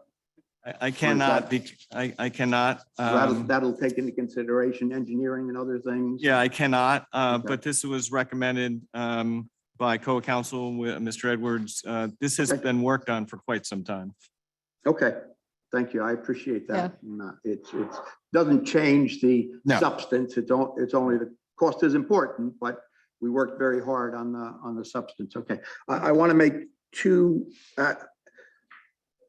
Was this discussed at the agenda session 2 weeks ago? It was not, right? I don't believe so. No, it was not. We literally just received this, and that's why I had to, Okay. because the court called council recently. Council just gave us this, I think on Thursday. Okay, because if it were on the agenda session, I think that there might be some folks who had some concern, who would know about it and might be here and might have some questions. So that's a better way to operate. That's number one. And number two, my suggestion is this. On the website, there's an agenda and there are documents. The only document listed is the resolution on paying bills in full. If there is something that is important enough to be a resolution to be read in full, my suggestion is maybe that ought to be included under documents so that You can add that. folks could know The about it. reso was on. Yeah, our clerk is stating that this reso was on. Both of the resos to be read in full were on. They're on there now. Yeah, by title. What I'm saying is the resolution, unless I'm mistaken. I didn't see that there under. Okay, I saw it to be read in full, and I don't, when was that added? Was there from the beginning? Okay, I missed that then, but I'm glad that was there because, and I wish I had seen it. Yeah, it's a important weighty document. Okay, thank you very much. I Thank appreciate you. it. All right, Ken? Anybody online, Nicole? I don't see any. Ken Olszewski, 108 North Edward Street, on 332. The cost we're talking about here, are there costs in additional to the professional cost involved? No, this dealt with, as I said, cost generative. It is a word of art. And it has nothing to do with cost for Jay or cost for attorneys. It's cost generative features that included, as it was saying, whether it was an 8-inch water main versus a 6-inch water or 16-inch water main. So it's cost to build the project that we're objected to. Okay, are they costs that are going to be, the borough's going to be involved? No, no. So they'll strictly be developer costs. Mhm. And do we know who the developer is? Is the name you gave us here the developer? It's Rockville. Whoever Okay, this isn't going through Sarah or No, anything. this Because is. I have questions on that, but that'd be more appropriate No, this is- during the this is public Rockville. portion. Yep. This will be between NL and the developer. Yep. Thank you very much. Ladies and gentlemen, with no further questions that I see from the public, I'll entertain a motion to close the public and accept the resolution. I'd like to make a motion to Approve the close the resolution. public portion and accept the resolutions. Roll call, please. Councilpersons Mar, Yes. June 4, Yes. Novak, Yes. Noha, Yes. Roberts. Yes. Okay, ladies and gentlemen, I am now opening to the public for any and all comments for the good of the cause and the good of the borough. If you have any questions or comments, now is your time. Mr. Duffy?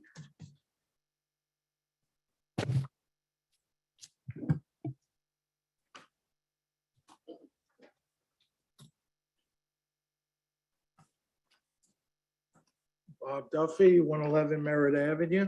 Hi, Bob. Good to see you. I have 2 comments and 1 complaint. I'm going to start with the complaint. Is that okay? Okay, I'm going to try to be as brief as possible. Number 1, the complaint is, I am a witness to the construction zoning, construction office, a witness to a complaint. And it's been going on 3 years. Can't get to court. So I don't understand what's going on with Mr. Walmart, your prosecutor. Doesn't answer phone, doesn't return phone calls. And everybody I spoke to in reference to this, it should be only be 90 days to 120 days, and it should be in front of the judge. Well, it's almost 3 years. Okay, so I don't think you can fix it, but So, Mr. Duffy, you know what, you had mentioned it to me last meeting, I think, for the meeting before that. So what I'll do is I'll reach out to Mr. Mick as well as Mr. Walmack. And when you get done here, I'll go back with you just to Yeah. get some of the well, particulars. just, I don't understand that the prosecutor and Mr. Mick are on the same team. And he can't get no communication. Okay, he's very frustrated with this. This is ridiculous. Yeah, we need to find out where communication is. Yeah. I'm gonna find out the exact title from Mr. Duffy, Okay, and then I okay. can reach out to Mr. Womack Okay. tomorrow. I don't think he could fix it, but now I'll have my comments. Okay? When you all work together, it always comes out a plus to the township. Okay? You have a great opportunity this January to take back our town. I'm talking to everybody. Okay? When you put your professionals in position, put them in what they can do for the township, not a paycheck. Okay?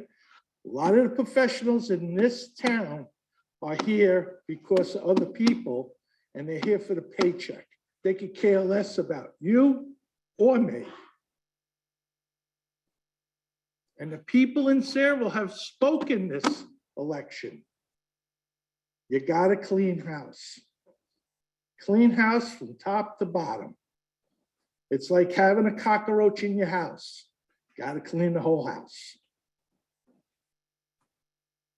Okay. My second comment. Council President, that was a great speech. And I was very proud to hear you say, we have to work together. I guess you forgot what happened in last January, February, when you embarrassed the mayor. I guess that wasn't part of your speech, but remember that. You didn't want to work with anybody then. So actions speak louder than words. Thank you very much. Everybody have a great Christmas and a good New Year. Anybody else from the public? Anybody else? I'm sorry, this guy's coming up a couple times. Anybody else from the public have? Just check it, trying to make, did you want to come up? Can I ask you to let the young lady come up first since she hasn't spoken yet? Please come up. Nobody online, right? Hello, good to see you. Name and address. Nicole Tempa. I'm over at 1205 Velasca Terrace in Sayreville at the place at Sayreville Apartment Complex. I had an email ready for actually Councilman Conti, but I didn't get a chance. I've been so busy with my last few weeks of pregnancy. I'm actually 36 weeks pregnant, and I had a lot going on this past week with holidays coming up and everything going on. I didn't get a chance to proofread my email and get it out there for everybody to hear. I do have a concerning matter over at the place at Saraville. Also, due to the fact that my father told me he came to the last meeting, my father is Dave LaTempa. He told me there was a concern with the veterans trying to get into the apartment complex that I'm living in. And they had no problem getting me in whatsoever. I was in the door immediately. Whereas I believe veterans should have a spot in that place as well, even before myself. I am gonna read the email that I wrote to Councilman Conti, but I'm gonna read it as if I'm saying it here, not in my email. I want to thank you guys for listening to my concerns because it is pretty concerning and I believe the management is not taking care of it whatsoever. I've been having an ongoing issue for about 2 months, since October 10th was the first incident, actually. It all started when I came home with a bunch of laundry and groceries in my car and my neighbor claims I have parked in her spot. There is no assigned parking spots, which also was told to her by the police. I should not have to fear coming home or being verbally attacked or worry about my unborn child. My neighbor has screamed racial slurs, profanity, and has made threats to my boyfriend, myself, and my unborn child. She has posted threatening notes on her door, such as 4 brothers, 1 phone call away, which I have copies of, and I do have them to show you guys. I don't feel that I should live in such a hostile environment. Hopefully with all the videos, emails, and police reports that I have made and I'm providing, this can confirm everything that I am stating. My pleas to the complex are actually very much going unheard and ignored. I do have provided information of how many times I reached out to the management and I tried so much to comply to them, like, you know, not trying to breach the contract or anything. So I've emailed the district manager, the North District manager, October 11th, the day after the incident. October 12th, I had my father email him because he happened to not answer me. He wound up answering back the following day, the 13th, which was the only email that the North District manager has replied back. He told my father that he cannot speak to anybody other than the tenants. And every time I have emailed him, he has not reached out to me yet, actually. October 17th, I had a meeting with Nick Robertson, the district manager, and my father and myself.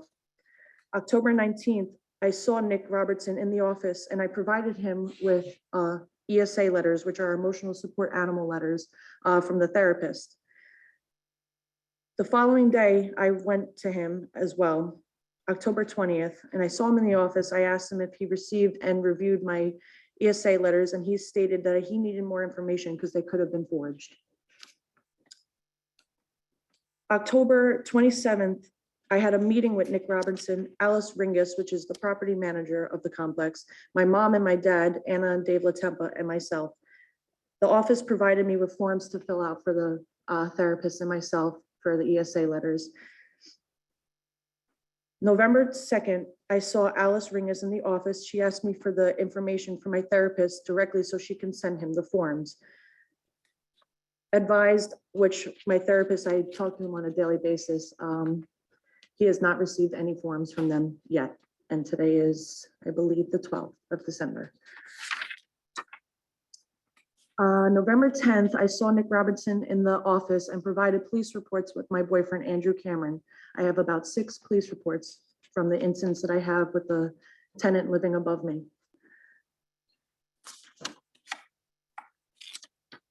November 22nd, I received a warning eviction letter, paragraph 1, section B, in the event that individuals other than those as either tenant or occupant, the apartment shall constitute a substitutional breach of the lease and is grounds for eviction.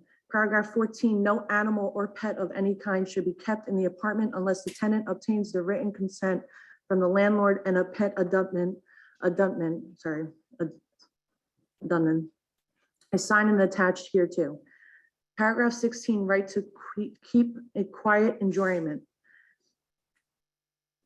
November 23rd, I emailed Nick Robertson. I'm sorry, my father emailed Nick Robertson. And then the following date was November 28th. We saw Nick Robertson in the office with my boyfriend and I. At this time, now that I am 36 weeks pregnant, you can't imagine how the tasks are getting harder and harder for me. Getting out of bed is hard, so imagine just grabbing groceries and laundry up the stairs. I do live on the second floor of this apartment complex.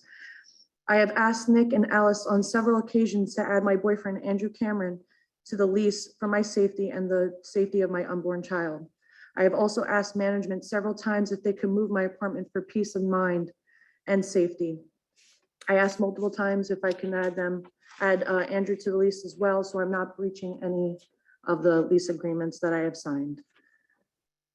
Andrew and I went to the office to do a follow-up on what is going on. Andrew did state to Nick that he is not doing his job. Nick then threatened Andrew if he doesn't keep quiet and leave, he's going to ban him from the complex.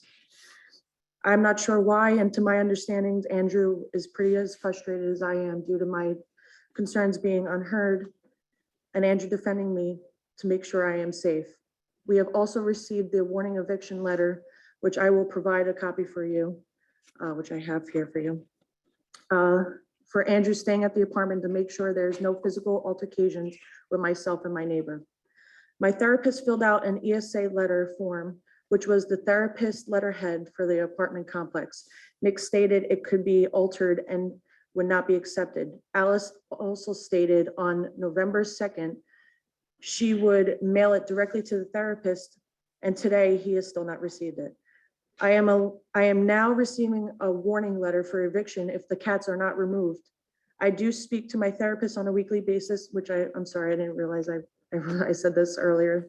And was advised it's against the law for what he is doing. Nick Robertson refuses to call and speak to my therapist directly regards to the ESA letters. My doctor is aware of the situation and states I am going on maternity leave. I need the time to rest.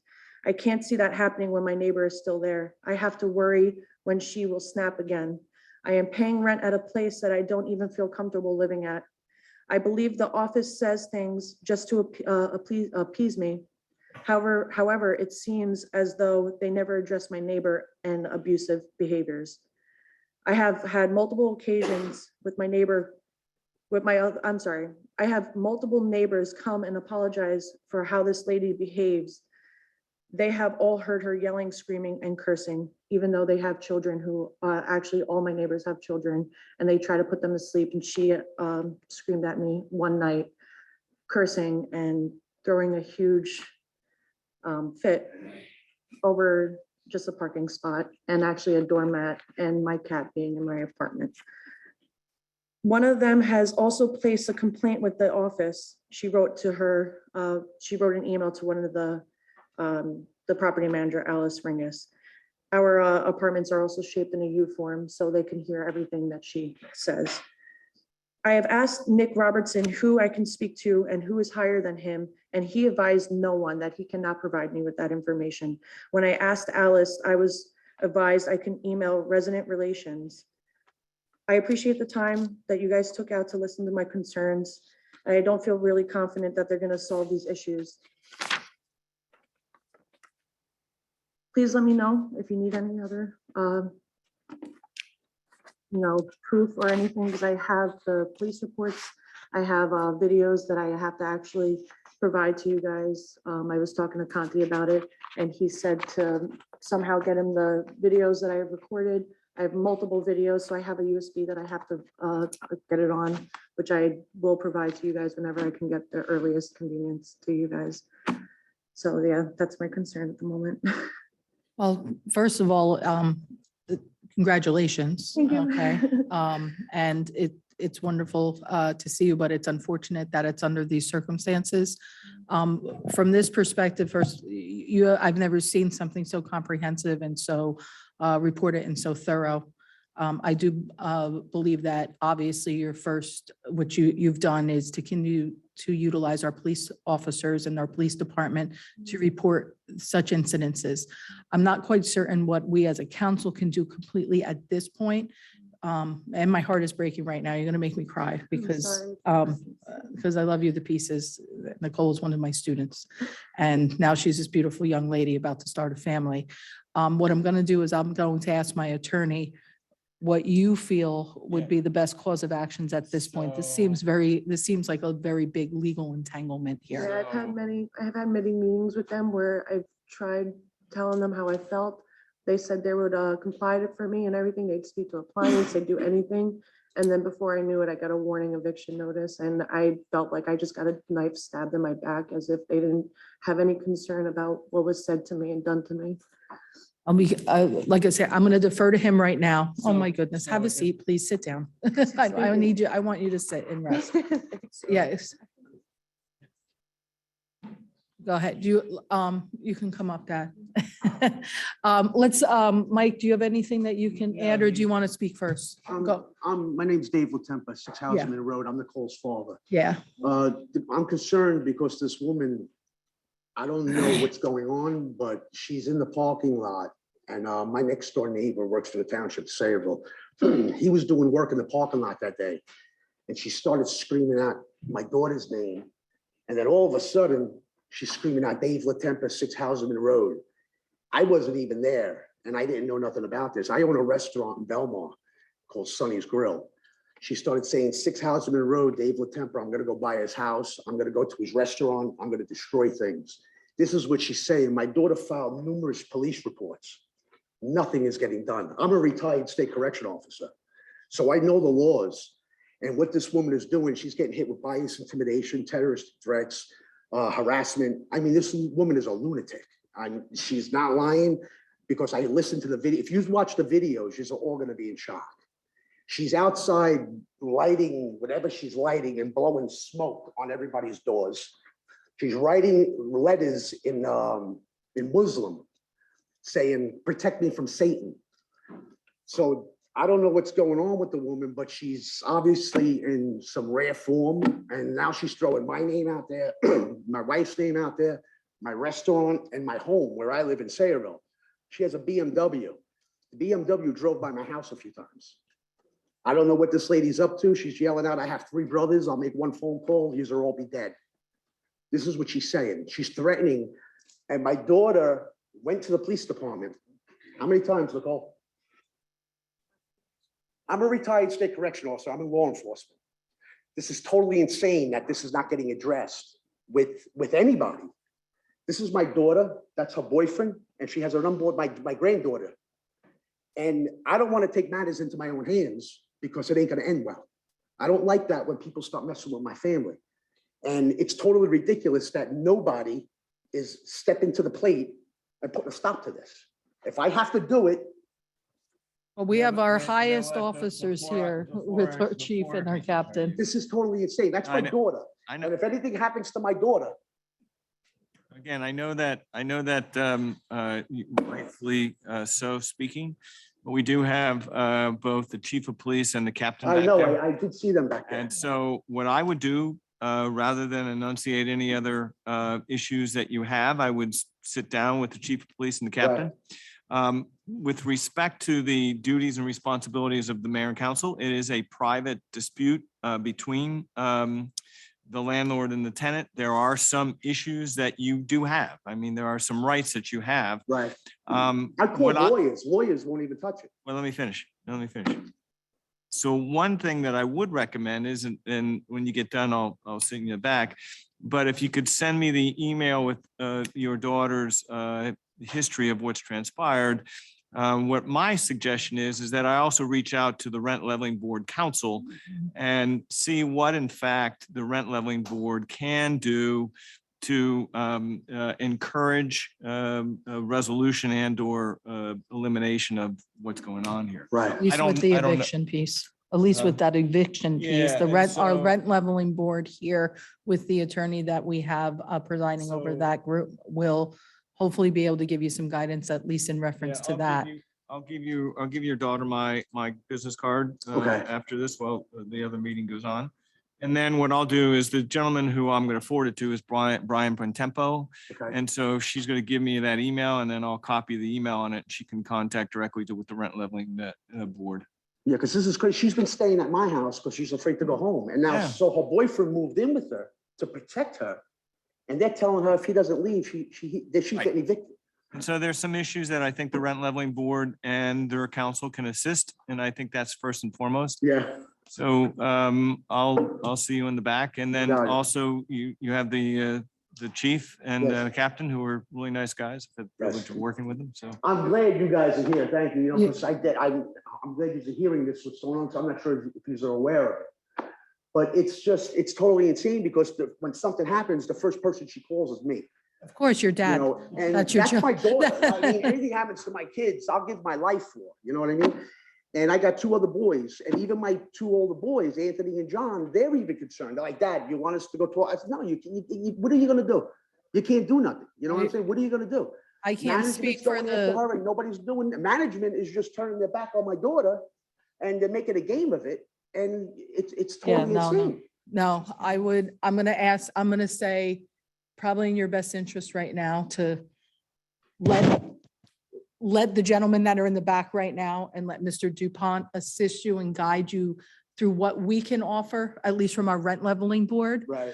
And then continue to, our gentleman in the back, I don't know who's, I think they're probably both going to stick around because they heard a lot of information.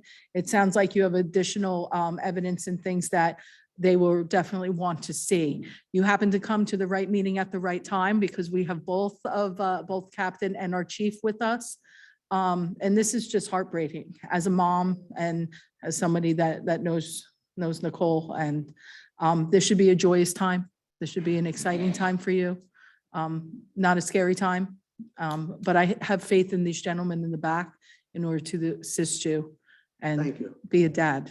And I apologize. No, for the way no, I'm acting. It's just that when I'm I home, give I'm you a rebel. credit When I for get going, being as contained as you are, but I don't want you to turn around and say or do anything that No, could cause an you issue. know, I talk out of anger because I'm mad because I look at them and like, I would protect anybody. Anybody even on the street. That's the kind of person I am. So I I'm don't gonna- play like that, you know? I'm gonna send Mike back with you, with both of you now. Okay, And then Thank I'll let our officers take care of what they need to. thank you guys. All my best, and the next time that I see you, I hope that it's with your newest edition. I'm so, oh, no, You know. no, not at all. Because when something comes to me, I address it. You're a dad and you're gonna be a grandpa. I'm a. That's your job. First grandchild. Thank you. My Beautiful. son's getting married in May and we're all focused on my son's wedding. And she's like, Dad, I gotta talk to you. I'm like, Nicole, wait a minute. She's like, Dad, I need to talk to you. And that's when and I was like, what? I started crying. I was sitting in my yard crying. I didn't know whether to be happy or cry. You're gonna have, Yeah, you know, because in my eyes, that's my baby. that is, You know? and she always will be. Yeah. You're gonna have to come back and keep me posted on how she's Thank you doing. again, guys. I appreciate it. Thank you. Thank you both. Congratulations to both of you. Merry Christmas. Oh, oh my goodness. Yeah. So Ken, thanks for waiting. No problem. Appreciate that. Go Again, ahead. for the record, Ken Olszewski, 108 North Edward Street. I'd just like to say, ironically, I want to talk about the place, but I'd like to say sometimes they get that confused with the Cerebral Housing Authority. And as chairman of the Cerebral Housing Authority, I want everybody to know we have nothing to do with the place.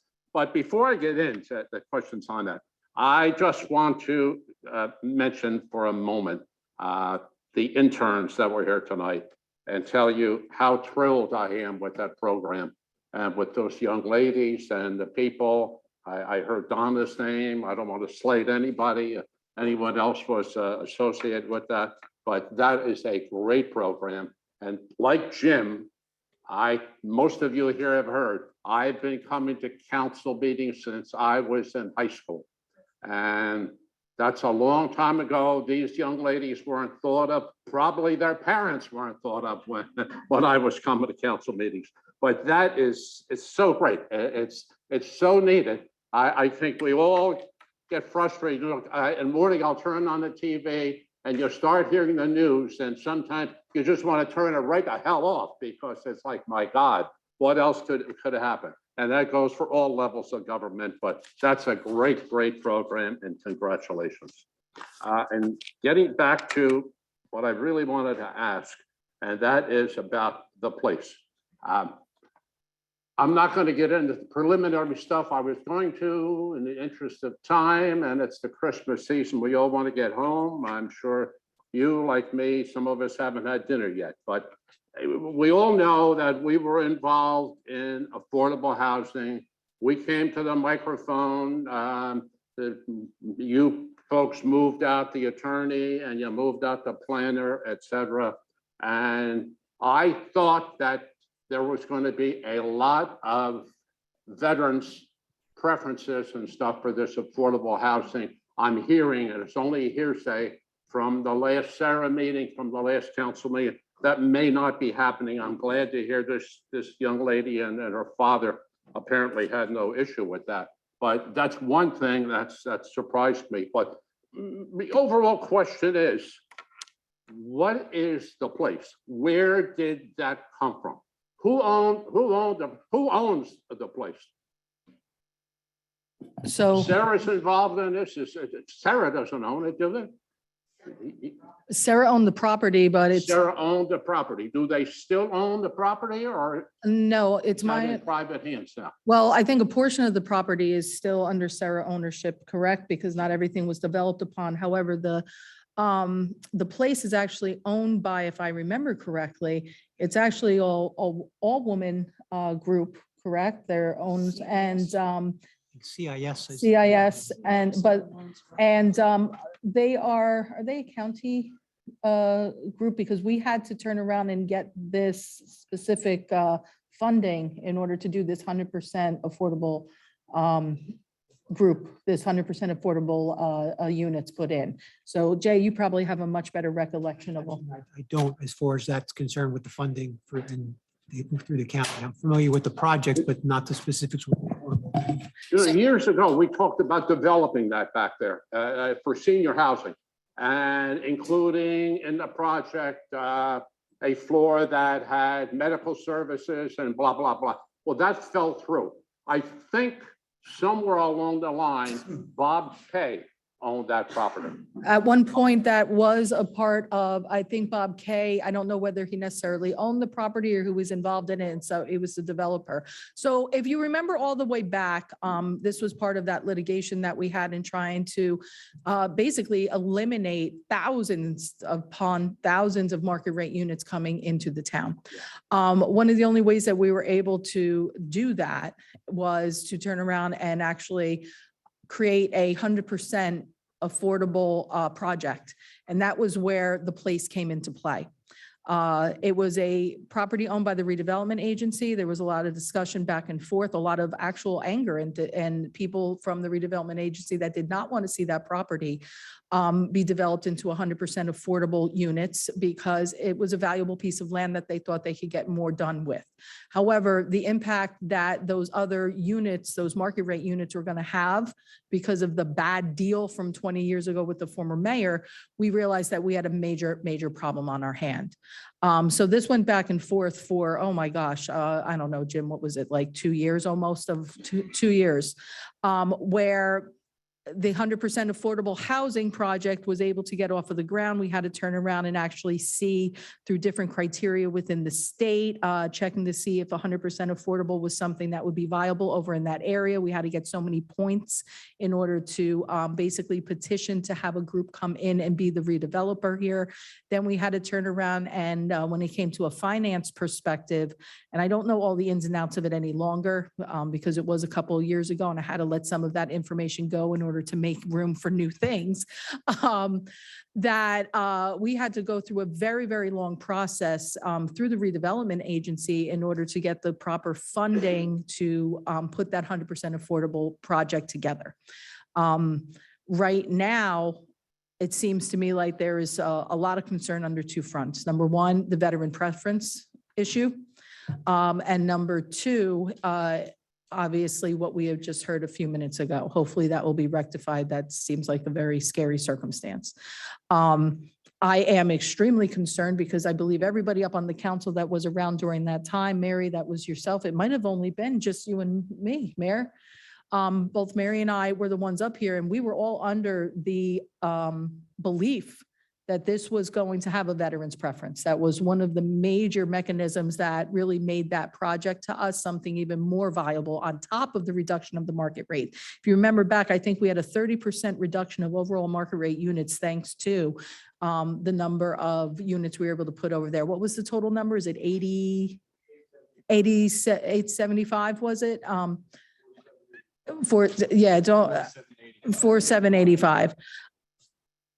So as far as who owns that property, as Jay said, that was the name of the group. I just happen to remember that it was an all-female team. It was an impressive thing. But I do believe that they have connection with the state and with the county as well, because they are operating a 100% affordable development. And there are requirements that they need to turn around and fulfill, not to mention they also have to keep track of those people that are applying and remaining in those residents. Now, one of the other things that we knew in that contract was that even though people may move out of that, those different categories of low, medium to middle, that they were not going to be evicted under those circumstances. So if they did in fact start to obtain income that was higher than that, they weren't going to be immediately kicked out to the curb. And you can see that, a lot of people seem to think that affordable housing is what used to be described as Section 8. But what you saw here was a lovely young lady who is, starting a family, homegrown Saraville girl, went to Saraville. These are the people that are being serviced by affordable housing. So I think a lot of people have this stigma of thought of like, what's really going there. That's not the case. That's not what affordable housing offers. So I can't tell you directly exactly, other than the name of that company. We clearly need to do some investigation and as far as the operations of that facility and what's being offered. They have to offer certain things by the state in order to continue to keep that 100% affordable status and what they offer to their residents that are living in those units. And I remember there was an entire list of things that needed to be provided. My concern really, for the question is, I'm not specifically concerned about who was on the deed as the owner, but somebody we heard tonight, and I'm not prejudging any of that, I don't know. We're involved, of course, in this, as you recall, I know you do. Gillette Manor took on 82, I believe, affordable units, which, and you know how much housing that enables us not to have built, but from the resolution Mike read before, this development here, 130 places are going to get 6 or 7 affordable. So we took on 82, I believe, affordable units at Gillette Manor. You were kind enough. I didn't get here to do it. There was so much controversy going on, but I did speak a couple of meetings ago. But I want to thank the mayor and council for the new pilot agreement and let you know that that was necessary. Of course, one of the big reasons because we took on that affordable housing and we are restricted on rent increases. I think our original restrictions when the facility was built have now expired, but since we took that on, and without that pilot, we actually would have, I talked to our attorneys, without that pilot, we would have had to gone back to the courts and asked to get out of that agreement because absolutely was necessary. I thank you for recognizing that, and your team did a very good job. The attorney, the finance people worked with our director, and that went over very well. And that pilot, we did it a little bit early because I was concerned about the increase in interest rates, and our balloon mortgage at Gillette was going to be up next year. And I kept telling our finance people, hey, let's try to do something about remortgaging early. And when we did, turned out they said, well, wait a minute, we can't do a new mortgage. We're not going to approve it without a new pilot. So that worked very well. My question here again was, and I mentioned this at the microphone a meeting or two ago, we got calls on the place. They didn't have a website at the time. I know they now have on-site management, but between the things going on in Sarah and the negative things. And then what I heard about the veterans thing is like, hey, what is going on? Who the hell owns this? And what are they really doing? So that's my concern. I think you gave us part of the answer, but I think you probably need to continue to keep a close watch on what's going on here, who owns it. It could be, probably should be part of I guess, the resolution you passed about the investigation of Sarah. Other It than will that, be. that's all I have at the moment. I want to wish everyone a very Merry Christmas, Happy Holiday, and thank you. Thank you very much, Ken. I appreciate that. Jim heard affordable housing. He has questions. I know it. Thank you. At the last meeting, when I raised that issue of the veterans preference, Mr.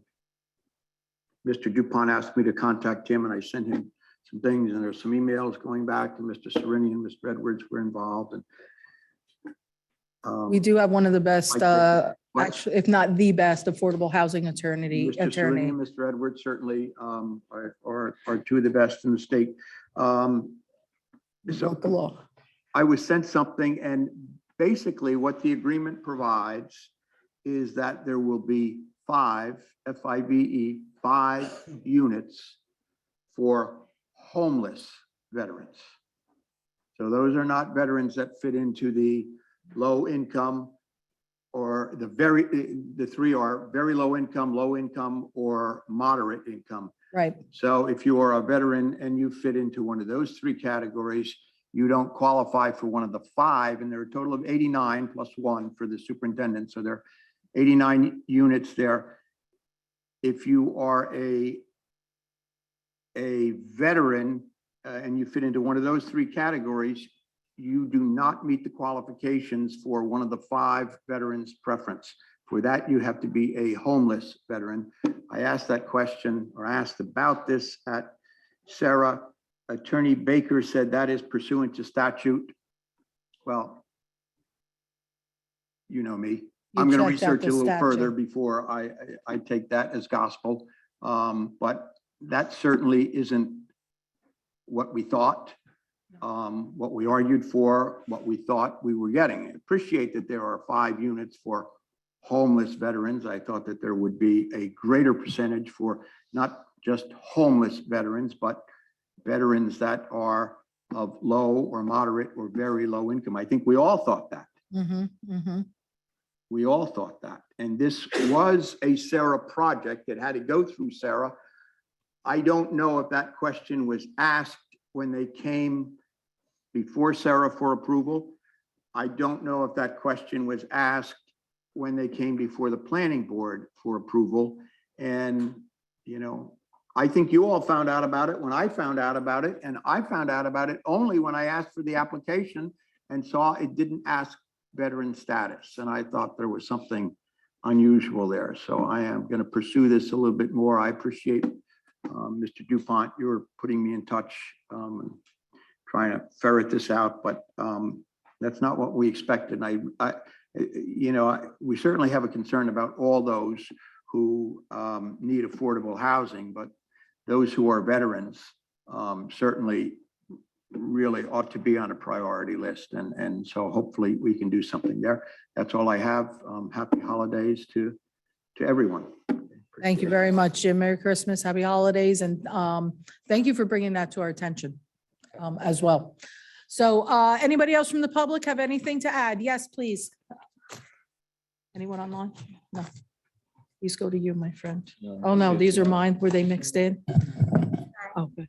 My name's Adeline Capano Barielli. I live at 92 Coolidge Avenue in Did you Portland, get New that, Jess? Jersey. She got it. Go ahead.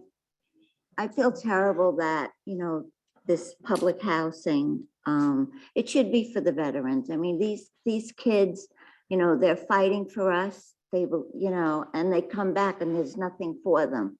And you only have five complexes, but for just 5 people. There's more than 5. I'm sure there's a lot of veterans here in New Jersey. I'm new in New Jersey. I'm from New York. You could tell, I guess, by the way I talk. But anyway, these guys, they deserve it.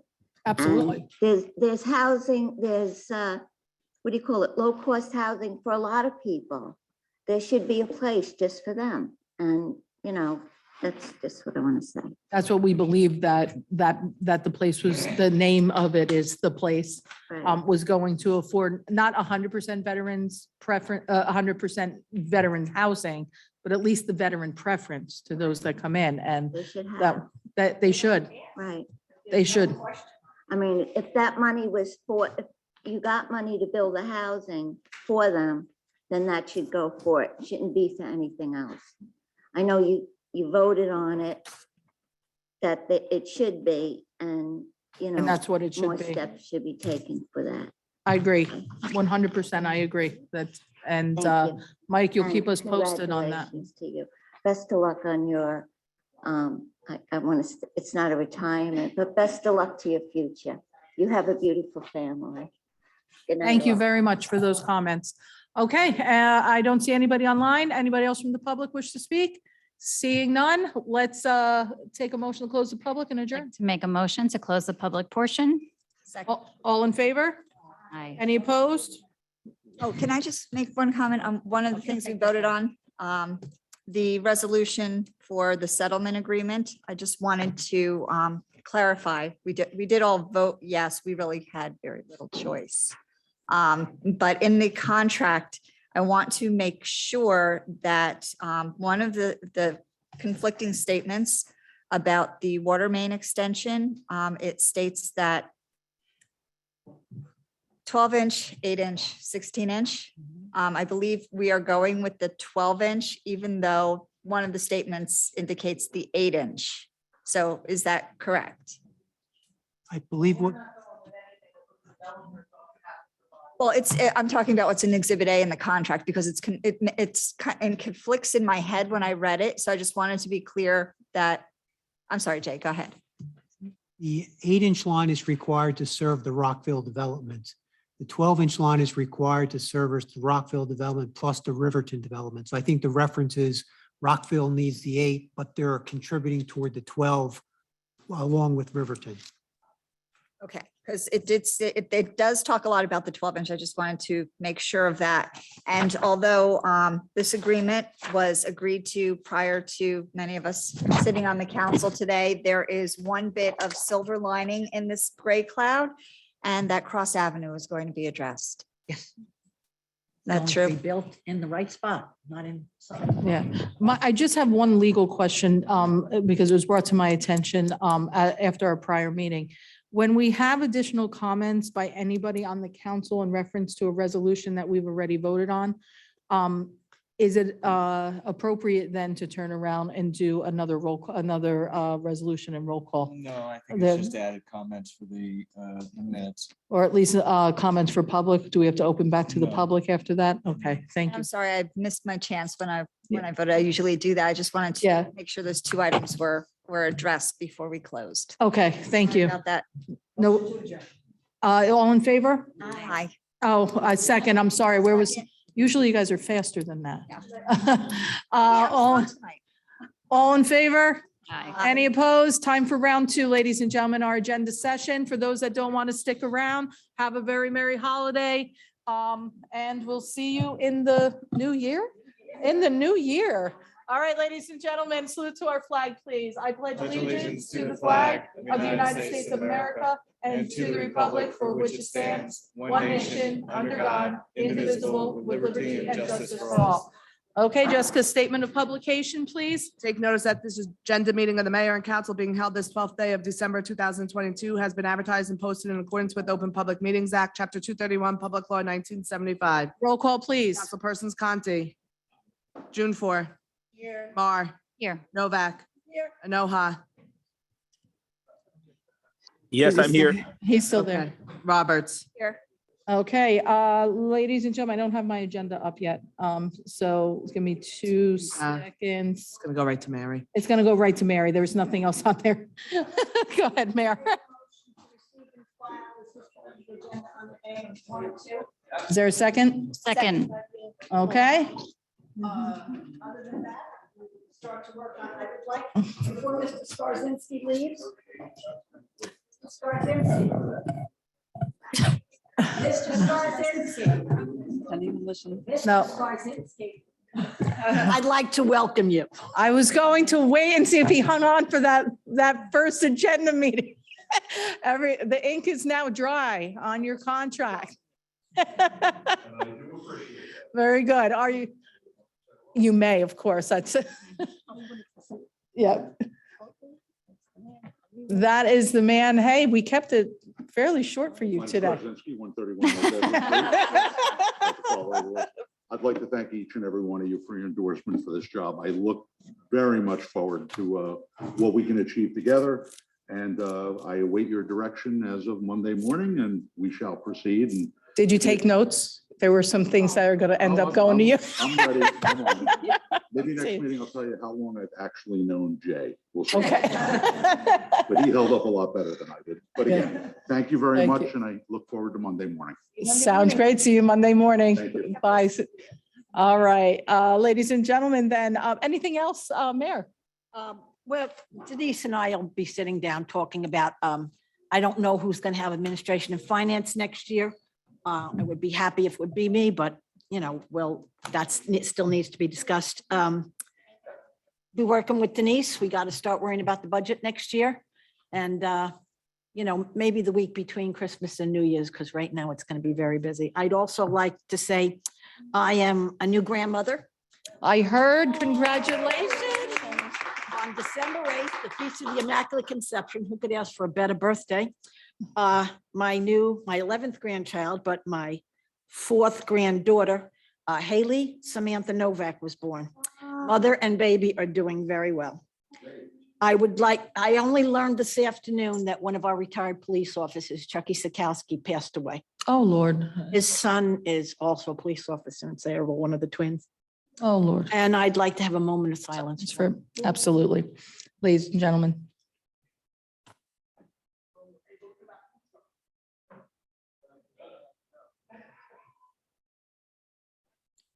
Thank you for that, ladies and gentlemen, with each new life, I'd like to wish everybody a very, very Merry Christmas. I love this time of the year. I want to thank the girls, or I guess the women, the girls to me, guys, for all of the decorations. It really is nice to come in here and see that.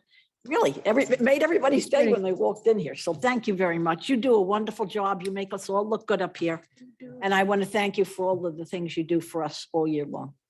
Absolutely. Congratulations to you, Mary. and Congratulations to Melissa and to your son. I have to say, beautiful name. Yes. I have a Haley myself. I'm a big fan. I haven't seen her yet, actually. I'm trying Aw. to stay away. Yes, it's I've just had a- my shots, but still give them a little bit of time. They have to build up that immunity. So. What a very Merry Christmas that's going to be. Oh, it is. We Yeah. got the baby Jesus. There you go. Anything else, Councilwoman? Congress Mayor. Wonderful. Planning and zoning. Happy New Year to everybody too, because I won't see. Like I said, yeah, Happy New Year too. Planning and zoning, Councilman Anoa, please. Yep, thank you so much, Mayor. I'd like to take the opportunity to receive and file, our November reports for construction, fire prevention, zoning and coding enforcement, and planning board minutes. Is there a second? Okay, thank you. Anything else, Councilman? Yeah, just want to take the time to really thank, all the professionals connected to our planning and zoning committees. It's been a privilege to serve and really be a liaison to them this past year. Really want to give a shout out to Kirk Mick and, our code enforcement. As of recent, I think this month probably we had our least violations of the whole year. And I know they've really worked hard with our residents and a lot of, commercial and business properties to really keep them in compliance. And I'm really glad that they really achieved that goal. And our violations in town really went down to the least this year. So just want to give a shout out to them and the efforts from the code enforcement team.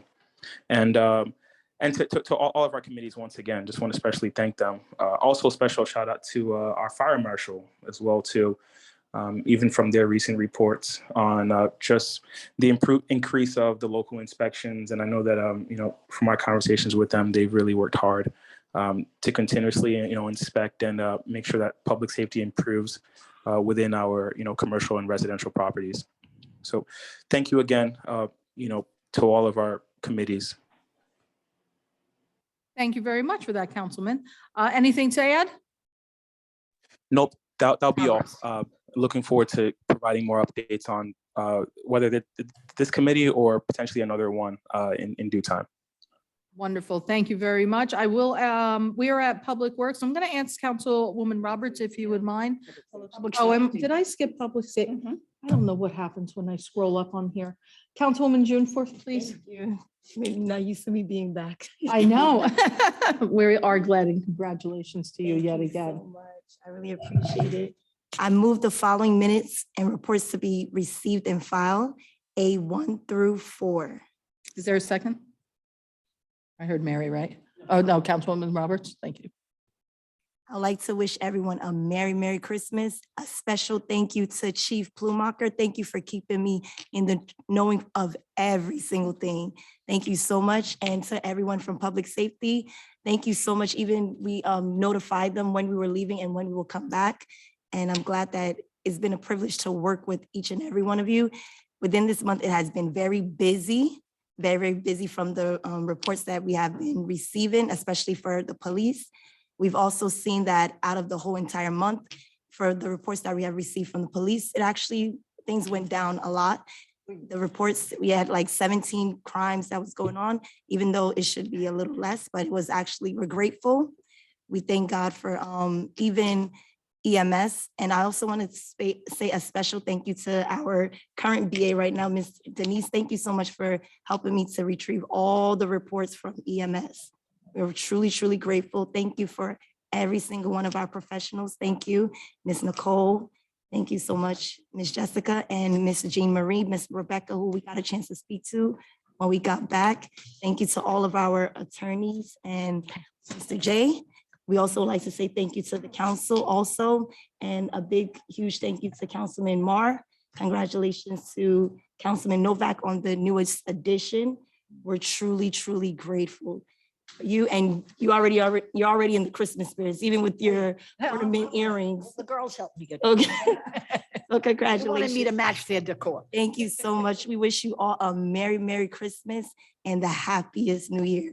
And once again, it's been a very privilege to serve as your public safety liaison. Even my first time, I never said this to the officers, but I mentioned this in church, that you changed my perspective even with police officers. Growing up, I didn't have a good relationship with police officers. I couldn't stand police officers. But for some reason, there was always a connection. And I had the privilege this year to sit in a boardroom meeting with Chief Zabrowski. I had the privilege to sit down with even our mayor. I had the privilege to have our former BA also there too. Mr. Dan, it's been a very awesome privilege. I look forward to also taking on the hat of public safety again next year and seeing what we can improve on much more and better things. Thank you so much for protecting and serving our town, everyone in public safety and the rest of the other committees. Thank you all. And for human relations, thank you so much, all of you. We love you so much and Happy New Year. Stay safe, remain blessed, eat well, but don't gain too much weight. And we wish you all the best. And 2023 is going to be one of our best years. And moving forward, God bless you. Thank you for that very much. We are going to move to Public Works now. And Councilwoman Roberts, I'll have you take care of Public Works and go right into water, sewer, and environmental, okay? I believe you're second on Public Works. Yes. So minutes and departmental reports, receive and file, A1 and 2. Seconds. Thank you. Okay. And water, sewer, and environmental? Sewer, we have minutes and departmental reports, the director's report for November and environmental commission minutes for November. Second. And anything to add under committee reports? I do have a few things. One of the things Council President Mayor mentioned earlier was the Borough Blast that went out about requesting people to participate and volunteer for some of our committee and boards. We know that we have a lot of crossover for that. One of the concerns of the Environmental Commission is absentee members who don't show up for their meetings. And I was wondering if Mike, you could, our attorney could offer some advice on those seats that get nominated and filled but do not attend. Is there any recourse Yeah, you know what? There are many times the committees we have requirements for attendance, and if they do not attend, then Notify us. yeah, you notify you, and then you then remove them from that committee through a lack of attendance. There are also in your borough ordinance for each committee, there are certain requirements. So that if an individual does not attend those meetings, many of your committees allow the mayor and council to remove them. Thank you for that. I did not see that specifically stated for the environmental, but I can miss things. There's a lot of stuff going on. Yes, there is. And I did say I did want to keep everyone up to date on what's going on in Sarah. So I'm just going to take a minute to give an update. At the December 8th Sarah meeting, the redevelopment agency considered and approved 2 redevelopment agreements. The first was for Club Pure on site Route 35. This proposed project involves the tearing down of the club and the construction of a modern self-storage facility. We had the presentation here and at Sarah. The redeveloper Insight Development Partners LLC have worked with the EMS squad so that the squad members will be able to park on the property and also have easy access to the EMS building. The next step in this project is for the redeveloper to go through the planning board process. At the same time, this, and I'm surprised Mr. Robinson had left, because this is what he wanted to know. In the same time, the redeveloper will most likely be seeking a pilot from the council. That's not a given. It has not been approved. We have not even considered it, but that will likely be a next step. They'll make the request and then we'll consider it at that time. The second was for the landfill number 3 project off of Journey Mill Road. The landfill involves construction of 1 or 2 cold storage warehouses. Sorry, I just had to change my screen. And can be built and relieve. Yeah, I just moved my screen. And relieve the borough of the environmental liabilities. The next step for that is for Sarah to complete discussions with the redeveloper on a purchase contract, which will need to be finalized and approved by the Borough Council. We can probably expect a pilot to be requested, but just because it's requested doesn't mean it will go through. We'll talk about the pilots for both of those projects and whether or not it works for the Borough of Sayreville when we're approached for that. Mary, I think you wanted to add. Yeah, I to just that? wanted to add that after the first theater was, I'm sorry, did I turn that off? Where the movie theater was, will be torn down.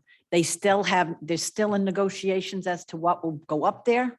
We have told him several things that we will absolutely not entertain. One of them is a warehouse, but there is other things like medical professional buildings or high-rise buildings, something that will really be attractive as you're coming into Sayreville. It's our welcome. So, but that building will be torn down after the first of the year. And one last thing, because we're talking a lot about pilots, I know Chairman Karen Bailey Biebert has been working, and we're going to see what we can do to have a town hall type of presentation for the public to understand how pilots can benefit us and when they might work, so that we can have a more open discussion about topics like that. So I'm hoping to bring that into the new year before any of these even come to the council for discussion. So we'll have a good foundation for that discussion. All right, and Merry Christmas, Happy New Year, everyone. And thank you for this year. I'm looking forward, and I'm going to enjoy babies this Christmas. All right, Recreation, Council President Moore, please. Thank you. I'd like to move the following minutes reports be received and filed. The Recreation Department report for the month of November 2022. Committee reports, Rec Department did it again. 2 great events in December, the Toys for Tots and the Holiday Light Parade. It was well attended and everyone had a great time, and I can't thank our volunteers enough. As far as anything else, happy holidays, Merry Christmas, Happy Hanukkah, Happy Kwanzaa, and Happy New Year. And thank you, everyone. It's been a pleasure, and I look forward to Monday nights at home now. But you can still enjoy us virtually. On my couch. That's right. Thank you very much for that, Councilwoman Moore. I appreciate that. Under Mayor's comments, ladies and gentlemen, 2020, Lord, is it 2022? Came in and came out with quite a bang. We definitely have a lot of additional work that we need to do in order to continue to move Saraville in the right direction. And that is forward, appreciating our past, appreciating our history, but finding ways to create new memories in a town that has more to offer. So in 2023, this council will once again, as well as myself, embark on what new adventures have to come and the work that we still have yet to finish here. I hope that everybody in Saraville has a joyous holiday season and enjoys the new year. Rest up, because I am certain that next year has a lot to bring. Hopefully, it will bring more people either virtually or more people inside this building, so we can work together as a community of over 45,000 residents. I'm very, very proud to still continue to sit in this middle seat. And I am humbled at the fact that I have had the opportunity to be a part of multiple councils now. And I know that everybody up here has the best interest of Saraville at heart, and that is what's going to make us better. With that, we'll move to our business administrators report. Look at this. I'm ready. You're ready. There's only a couple things. Authorization to appoint Jose Ferreira and Bonnie, excuse me, Sudnick as crossing guards effective December 13th, 2022. Authorization to appoint Jake Rivera to laborer 1 part-time in the Department of Public Works effective January 1st, 2023. And that concludes my report. Well done. Let's move on. Borough engineer? My lord. Borough attorney? I would like everyone to know how appreciative I am of your support, but also wish everyone a very, very happy, merry That's just a Christmas and a blessed New Year. Thank you again. God Thank- bless to everyone, and may the new year bring you many blessings and newfound freedom. Thank you for that, Mike. No need for executive session, I presume? Public portion, anybody? Ladies and gentlemen, motion to close the public portion? I'd like to make a motion to close the public portion. Second. All in favor? Motion to adjourn? Second. And all in favor? Aye, go in peace, ladies and gentlemen.